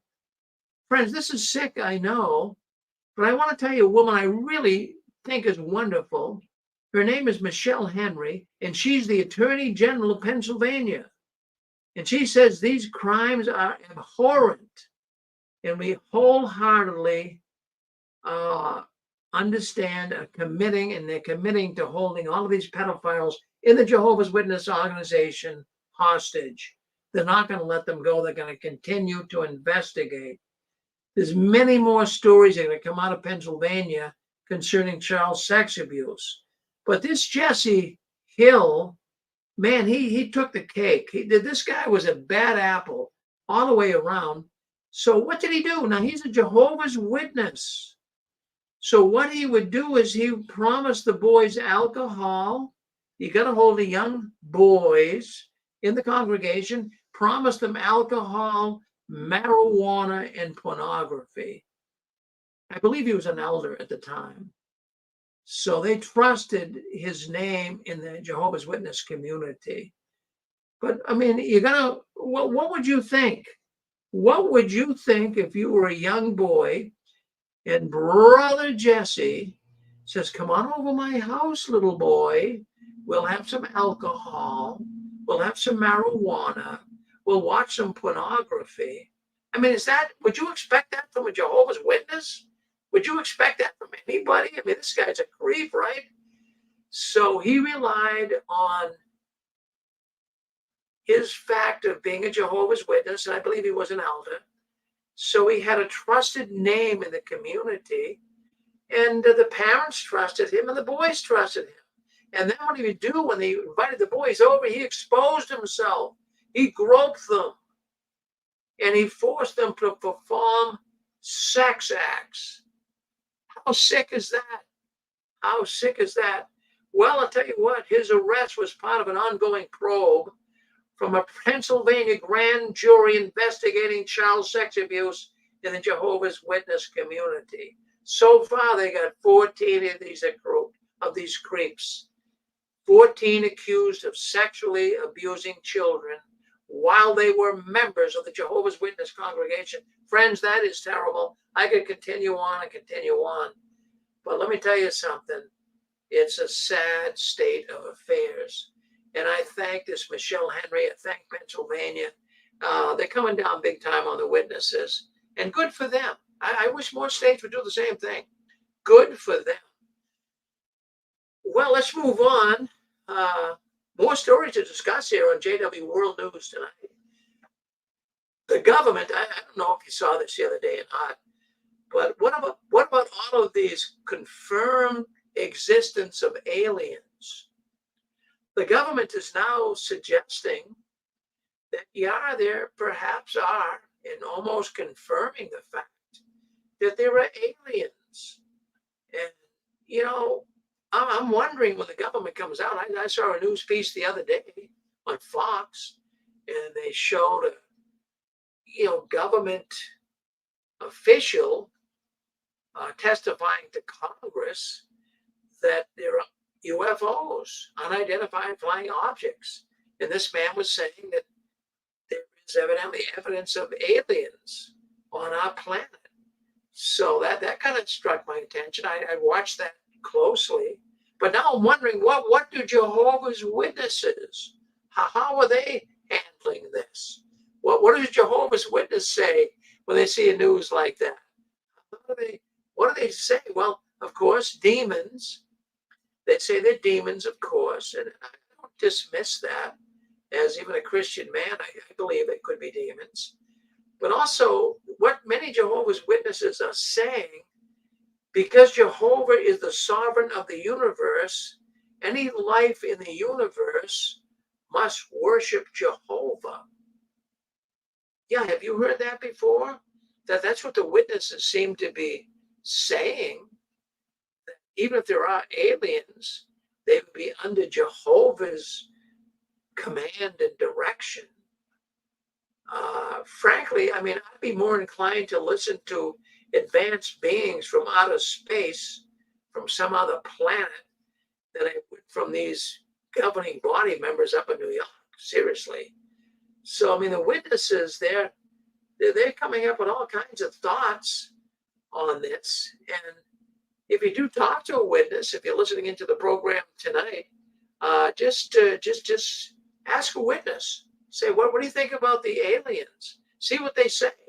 I mean, they have a multitude of answers. Some of them say they're angels. Some of them, in fact, crazy thinking. So some of the witnesses are even saying that, well, this is a way that Jehovah has allowed the angels to travel. the angels travel through UFOs. I mean, that's foolish, right? Do you believe that? I don't believe that. That's nuts.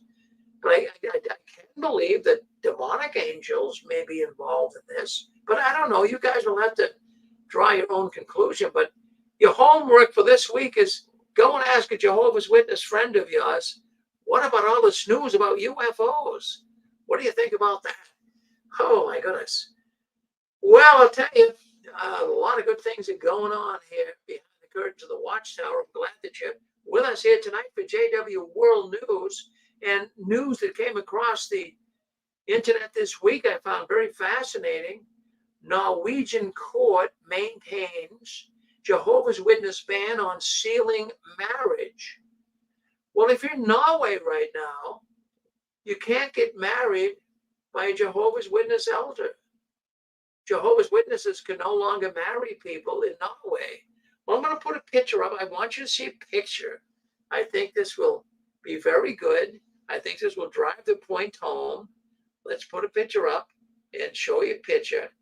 Well, this is a Jehovah's Witness marriage. And they have the man, you have the woman. They don't look too happy, do they, if you look closely at their faces?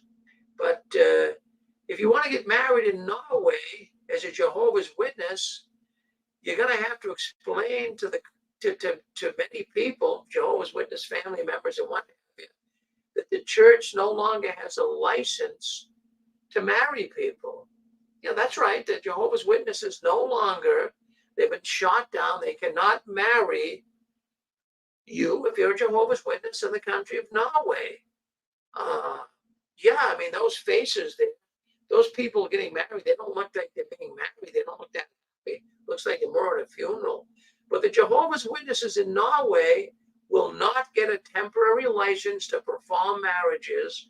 They lost this right last year, and 2 courts already refused their appeal. So that's good news. I mean, that really is good news that they're no longer being able to marry people in Norway. So how embarrassing would that be? You see, the reason is Jehovah's Witnesses are not liked in the country of Norway. They've caused a lot of problems for Jehovah's Witnesses. And well, what's the main problem over there? Well, Norway does not like the fact that Jehovah's Witnesses shun people, especially young people. And even as a young person, you can be shunned. Your family can kick you out of the house. Your family won't talk to you. Your friends won't talk to you. So this is something that's got the Norwegian government upset. So they said, fine, we're going to pull your charitable arrangement. The witnesses were making about, I think it was $1,600,000 a year. I think it was close to $2 million a year. But that was pulled. The country of Norway says, no, we're not going to give you the money. As long as you shun people, you're not getting the money. That's against humanitarian rights. So they also pulled the ability for Jehovah's Witnesses. They pulled their registration as a religion, so they cannot perform a marriage, and I guess also a funeral. So, I mean, you're up the creek without a paddle if you want to be married in Norway. I don't know what you're going to do to get it different. Maybe you have to go to another country. But I'm just thinking that Norway is setting a good example for other nations on how to deal with cults that violate human rights in the name of religious freedom. Shut them down. If they're getting any money from the government, take it away.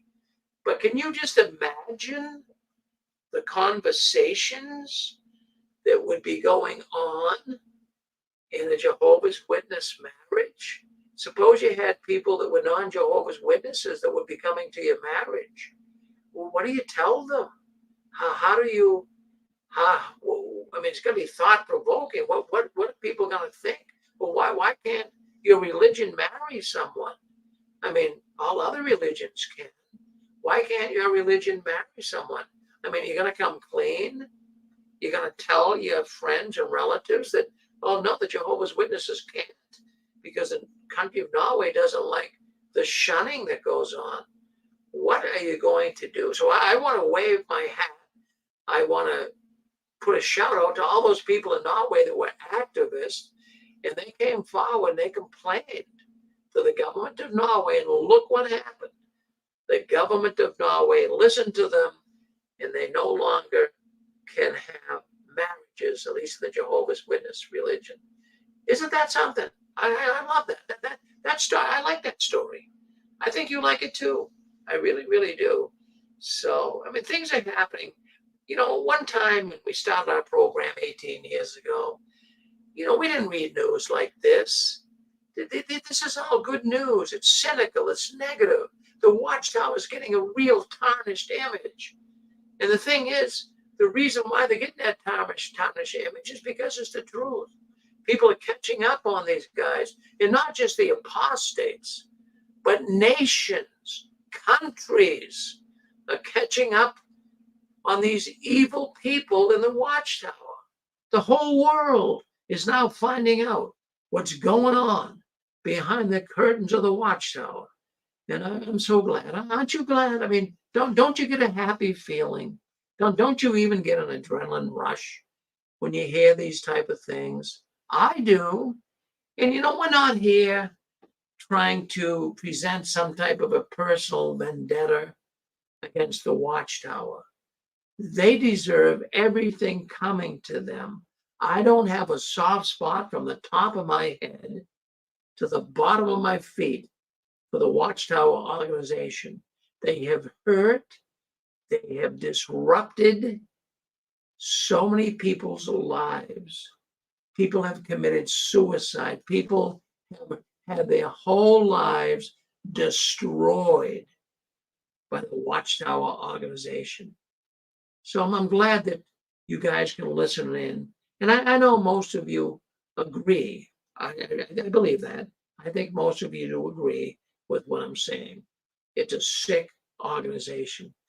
Well, we're having fun here tonight. I am. I mean, even though we had some problems earlier, we had tremendous thunderstorms coming through, and our electricity went off. But fortunately, I have a generator, so we were able to keep our earlier program, Touched by the Tentacles.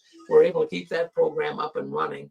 So we're off the generator now. I just have my router on the generator just in case it goes off again. So hopefully we'll be able to stay on for the remainder of the night, because we have more programs coming up.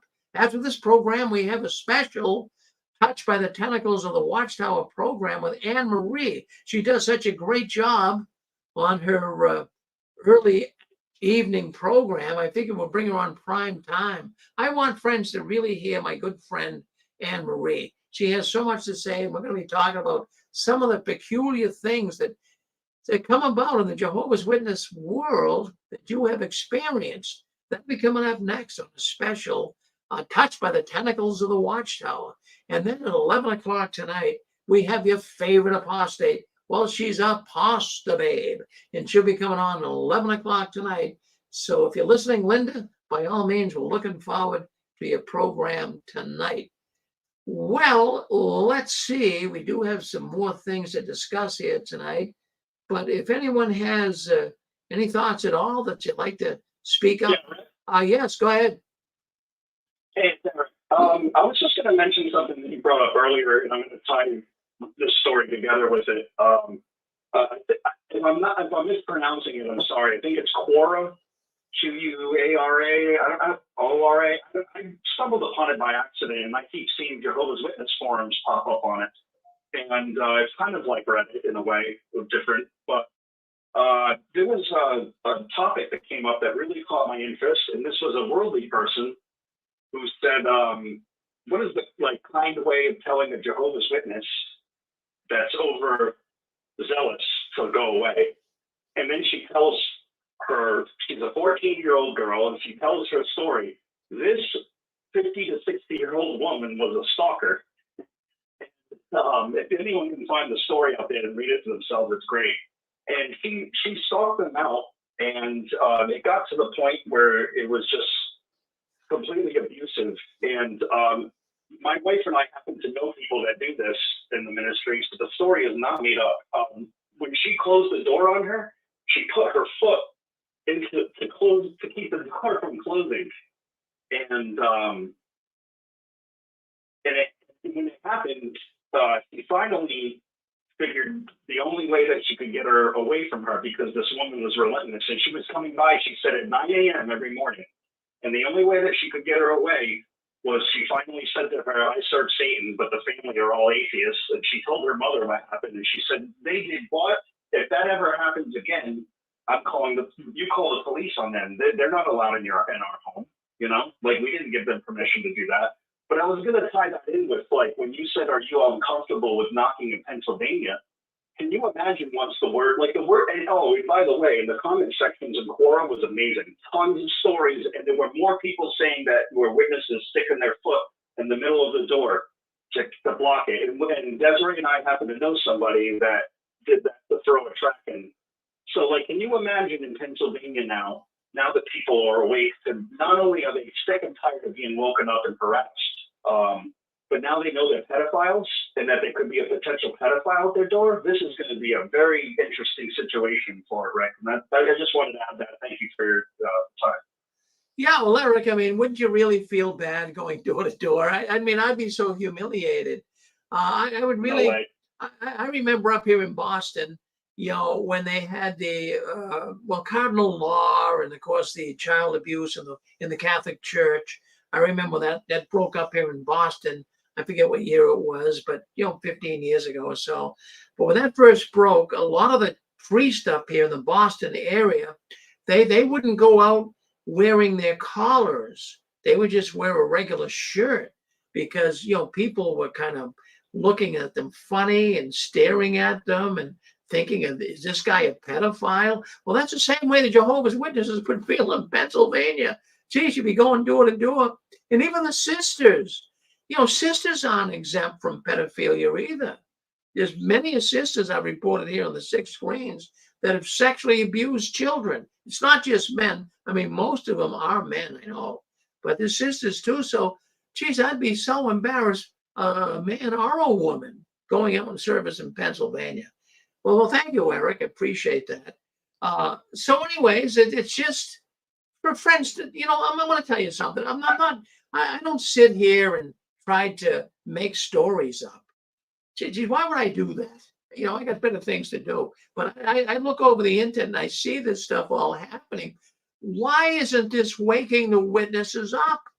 That this is probably the biggest mystery that goes on in my mind.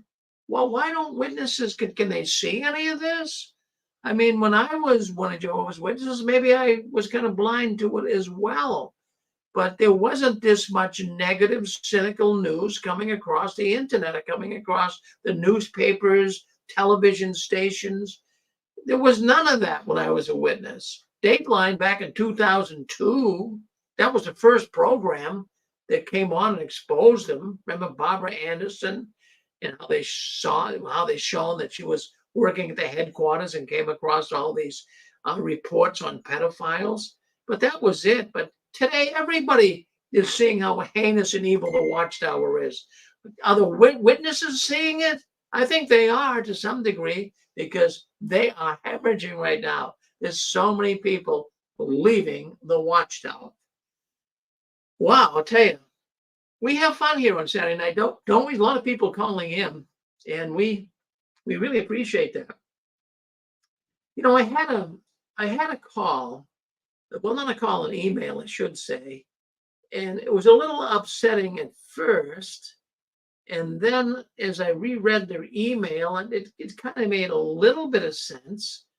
But this woman who emailed me, I won't give her a name, but she says, we hope that this time Rick Ferrin is mindful of the emails I sent him regarding women being sexually abused. I wasn't sure at first when I read that email what the woman was even saying, but she says we spend a lot of time on the 6 screens every Saturday night talking about child sex abuse.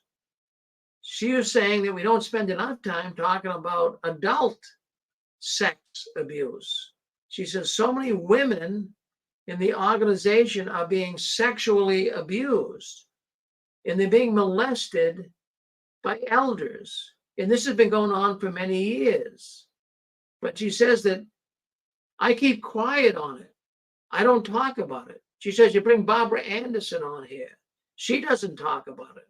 All you talk about is child sex abuse. You don't talk about adult sex abuse. Well, emailer, I have to tell you, I mean, I invited you on tonight. I don't know if you're on here or not, but if you're on here, hit *6 and you can go into this a little more. I mean, I know there are many sisters in the organization that are being sexually abused. And I'm even sure there's even brothers, mature brothers, that are being sexually abused by women. I mean, there's always going to be sexual abuse. But I find that focusing on child sex abuse, at least in my way of thinking, should be somewhat more top headline. I mean, that's a terrible thing. Child sex abuse is just a wicked, wicked act. Adult sex abuse, it's just difficult to go there. I mean, I know that there are plenty of adults that have been sexually abused. And I'm not going to say that it's their own fault or whatever, but at least adult has a reasoning of mind. They can push the sex abuser away where a child can't. I mean, what's a child going to do? So, I mean, I know the sexual abuse emailer that has written me in the Watchtower, but I think that child sex abuse trumps adult sex abuse. I really do, unless anyone feels differently. But I mean, it's both heinous, it's both evil, and I certainly don't applaud or in any way say that adult sex abuse is okay. It's just that we have focused here on child sex abuse. Just my thoughts. So I just wanted to kind of hope that woman was listening in tonight and be able to get her to understand why we do it. It's not that we don't want to talk about it, and we have talked in the past about adult sex abuse. So, I mean, I don't know where to go with it. I believe that it does happen, but you know, we seem to focus here, I know, on child sex abuse. Well, if you're on, you want to speak up, we got another program coming up here shortly. But if you'd like to speak up and talk, now's your time to do it before we end this program. So go ahead, hit *6 and let us know what you think. Yes. Whatever that lady, or I assume it's a female, talking about, we should be more aware or talk about adult or female sexual abuse. Not to negate it or to nullify it in any way, but if any woman or man, let's just say a woman who's being raped or been raped or groped by somebody or other people in the congregation, if you know how deeply degrading and how deeply humiliating and how isolated you feel, and who can you talk to, and if you try to talk to somebody, nobody will believe you and telling you to shut up, imagine what that is like when you're 3 and 5 and 7 years old. It's so much worse because a little child is at the mercy of whoever their caretaker is, whoever their parents are, being told to shut up. How could you tell such wicked lies? Maybe they're going to get a spanking. They have to be at the mercy of those who feed them and clothe them and house them. So yes, I'm sorry, but I think that we should really concentrate on the children, because yes, sexual abuse is a terrible thing. Yes, it's been going on for a long time, but just imagine how it feels to be a little innocent child. Thank you, Rick. Yeah, Neil, I do appreciate your thoughts on that, Anne-Marie. And that's not to discount the fact that there are adults abused, but you know, it's a different ball game. Little children don't have any control over it. Not that adults do either. I'm not in any way belittling it, but if you put two on a scale, I have to say sexual abuse for a child is kind of more heinous. Now, I know of people as adults that have been abused sexually by the Watchtower, and that is something that is also hard to deal with. But at least you have the understanding, the maturity to report it, to talk to someone about it, to be able to work your way through it, expose it. Little children don't have that opportunity. They are told, you say something, we'll kill your cat. You say something and we'll kill your mother and father. I mean, that's how these things are. I do believe we have another caller. I think it's Linda James. Go ahead, Linda. Hi, Rick. I agree with you, and I agree with Anne Marie. But I would like to say that when adults, especially within an organization that is isolated and the members are kept socially stunted, it's not much different than a child being molested. You're talking about them having the wherewithal. I'm suggesting that even though they're the age of an adult, they might not have that wherewithal. They might have the wherewithal of a child in their heads, even though their bodies are older. That's how influential the mind control and brainwashing goes. I've listened to Anne Marie talk about it, horrifying experience. If you're still in the room, if you're still on the phone, Anne Marie, I'm pretty sure you'll remember the story about how she was somewhere and the husband of a certain wife showed up and took this wife in the room and brutally raped her. Like that was the thing to do to teach her a lesson. I didn't hear her having the wherewithal to tell this man to stop at all. We who are born girls' children don't have it. Within this organization, we were taught, if we go back, it's as though it was before suffrage. It's as though we have no rights and no business saying no to a man about much of anything. I mean, if you really think about it. I'm just suggesting that there might be more to it, even if it is an adult body. What's happening in the head that can be similar to what happens in the head of a child is what I'm saying. Okay? Well, yeah, Linda, I don't discount that at all. I really, really don't. I appreciate you coming in. We're looking forward to your program tonight. You're coming on about 11 o'clock. That's your favorite apostate. That's Linda James, Apostate. So looking forward to your program, Linda. No, I take to heart what Linda says, but let me read you. This woman was pretty adamant. She was like really outrageously mad at me and even mad at Barbara Anderson. I'm going to read you some of what she said in the email. And, Okay. I don't want to, sound like, I'm not going to name the woman, obviously I'm not. But she said that, why does not the 6 screens of the Watchtower with Rick Farron ever want to discuss this? That is about adults being sexually abused. Now this I don't agree with. This I don't agree with. She says pedophiles are nothing in comparison to so many children who have been sexually victimized by the elders and threaten to keep quiet about it. I have to disagree here. I have to. I wouldn't say pedophiles are nothing in comparison to older sisters being sexually victimized. Now, maybe this person who wrote me had an horrific experience. And if you're on with us tonight, sister, if you'd like to come on and talk about this, I'm not trying to make a light of what happened to you, but you seem to be somewhat abnormally upset with me about this. Then she goes on then she says something about Barbara Anderson. She says, why is it Barbara Anderson refuses to address this if pedophiles are the only thing these brothers are guilty of? So I'm not quite sure that this woman seems really perplexed. Maybe something happened to her that was extremely difficult for her to deal with.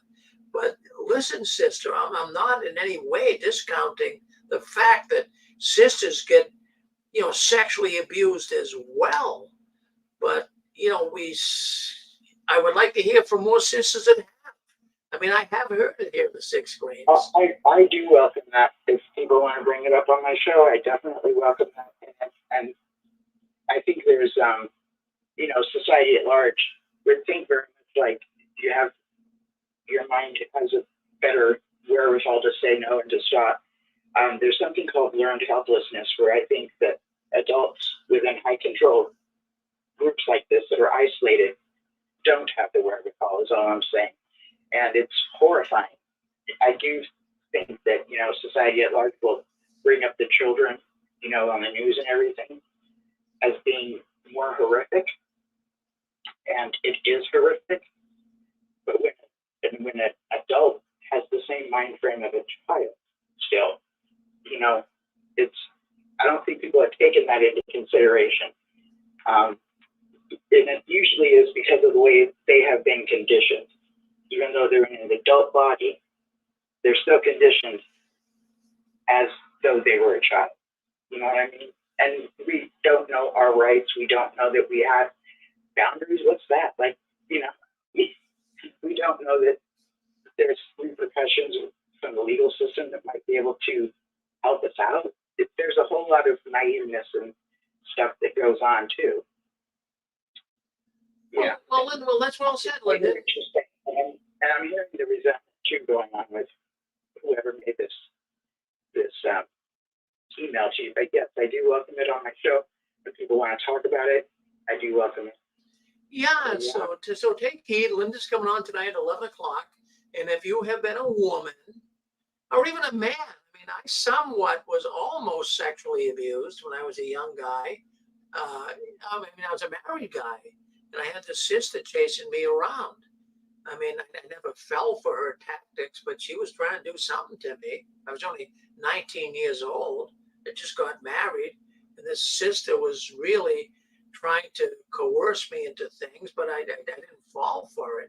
But maybe some people have been victims of it all. And if you want to talk about it, why don't you come on tonight? Linda's coming on about 11 o'clock. And if you've been abused as an adult, Linda will entertain your thoughts and try to work you through it. So that'll be tonight with a pasta babe. She's coming on 11. Thank you very much, Linda. So, okay. And I'm not trying to, and I the person that wrote me here, like I said, I won't use her name, but you know, I'm not insensitive emailer. I'm not insensitive at all to what you're saying. And please don't think that I don't find interest in what you're saying. I do, but I just never had enough people that have come onto the Six Screens and talked about adult sex abuse. So maybe one of these days we could get you on and talk about it. Something horrible must have happened, but maybe you can bring light to it all. So I encourage you to do so. All right. So anyways, we're going to be going to another program here. But before we do, we have a special program, a special touch by the tentacles of the Watchtower. And as I said earlier, we have an amazing woman. Her name is Anne Marie, and she does a program here. She starts the program off late Saturday afternoon here on the Six Screens. It's a program called Touch by the Tentacles of the Watchtower. And Anne Marie's program is gaining lots of momentum. So he says, you know, I want to bring Anne Marie on here in prime time. Let's discuss some of the peculiar situations, peculiar thoughts that go through our mind as one of Jehovah's Witnesses. And we'll be talking about that tonight with a special Touch by the Tentacles of the Watchtower coming up next. But let me just tell you right now, before we leave here, I want to thank everyone for coming in tonight. I love doing the program. I really do. I find it fascinating when everything's running right. Tonight, we had some problems with the electricity going off and the thunderstorms. But, you know, I try to cover the base. I bought a generator to try to help us with that. And it did help us tonight. We're able to keep on the air with our generator. So thank you for being patient and understanding that. Now, if you like the program here, well, why don't you do this? You know, I don't want you to send any money here. I'm not looking for patrons. I'm not looking to make money on advertising. I'm just trying to be a helper to you. I want to help you leave the Watchtower. I don't want to charge you a nickel. I got out of the Watchtower. It didn't cost me a penny. So I think that I've got a message here. My mission is to expose the evil of the Watchtower, and I want to do it for free. So, if you don't send money, we've had people try to do it, but I tell you, don't do it. Go give it to a person that can really, really use it. Maybe there's even a Jehovah's Witness, that could use a few bucks. Give them some gas money, give them some pizza money, but don't send any money here. Really, I mean that. But how you could really help me, and even more than sending money, why don't you like us on Facebook? Why don't you subscribe to our channel? Why don't you share the information that you hear here tonight? That would mean more to me than you giving me $500. I mean it. Share it. Share it on Reddit. Share it on JWN. Do that for me, and that would make me happy. Now, tomorrow we do have 6 Screen Sunday, and we take on a different feel. We get into the theological aspects of the Watchtower, their false teachings. We get more into the scriptures. It's 6 Screen Sunday. So why don't you join us tomorrow beginning at 1 o'clock? We have a brand new program. We have the Cochise Pendleton Hour. Do you know Cochise? Well, Cochise is a person, he wrote the book. He's a former Jehovah's Witness, and he wrote a book called The Bible versus the Watchtower. And Cochise will be on with us tomorrow, and he's going to share his thoughts. It's not going to be like a biblical lecture. He's not going to overwhelm you with scriptures.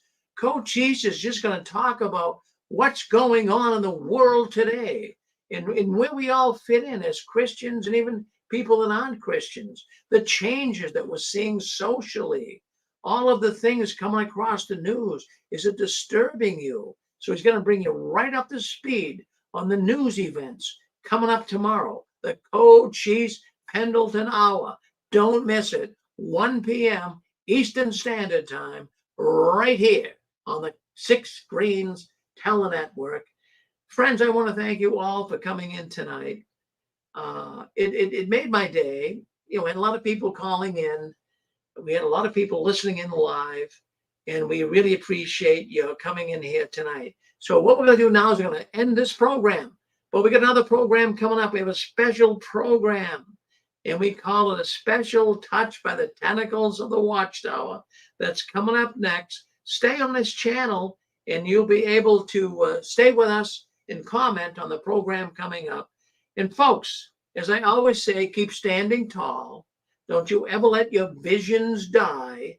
And the last one, leaving the Watchtower, please turn off the new light. We'll see you in the next program. Thank you very much.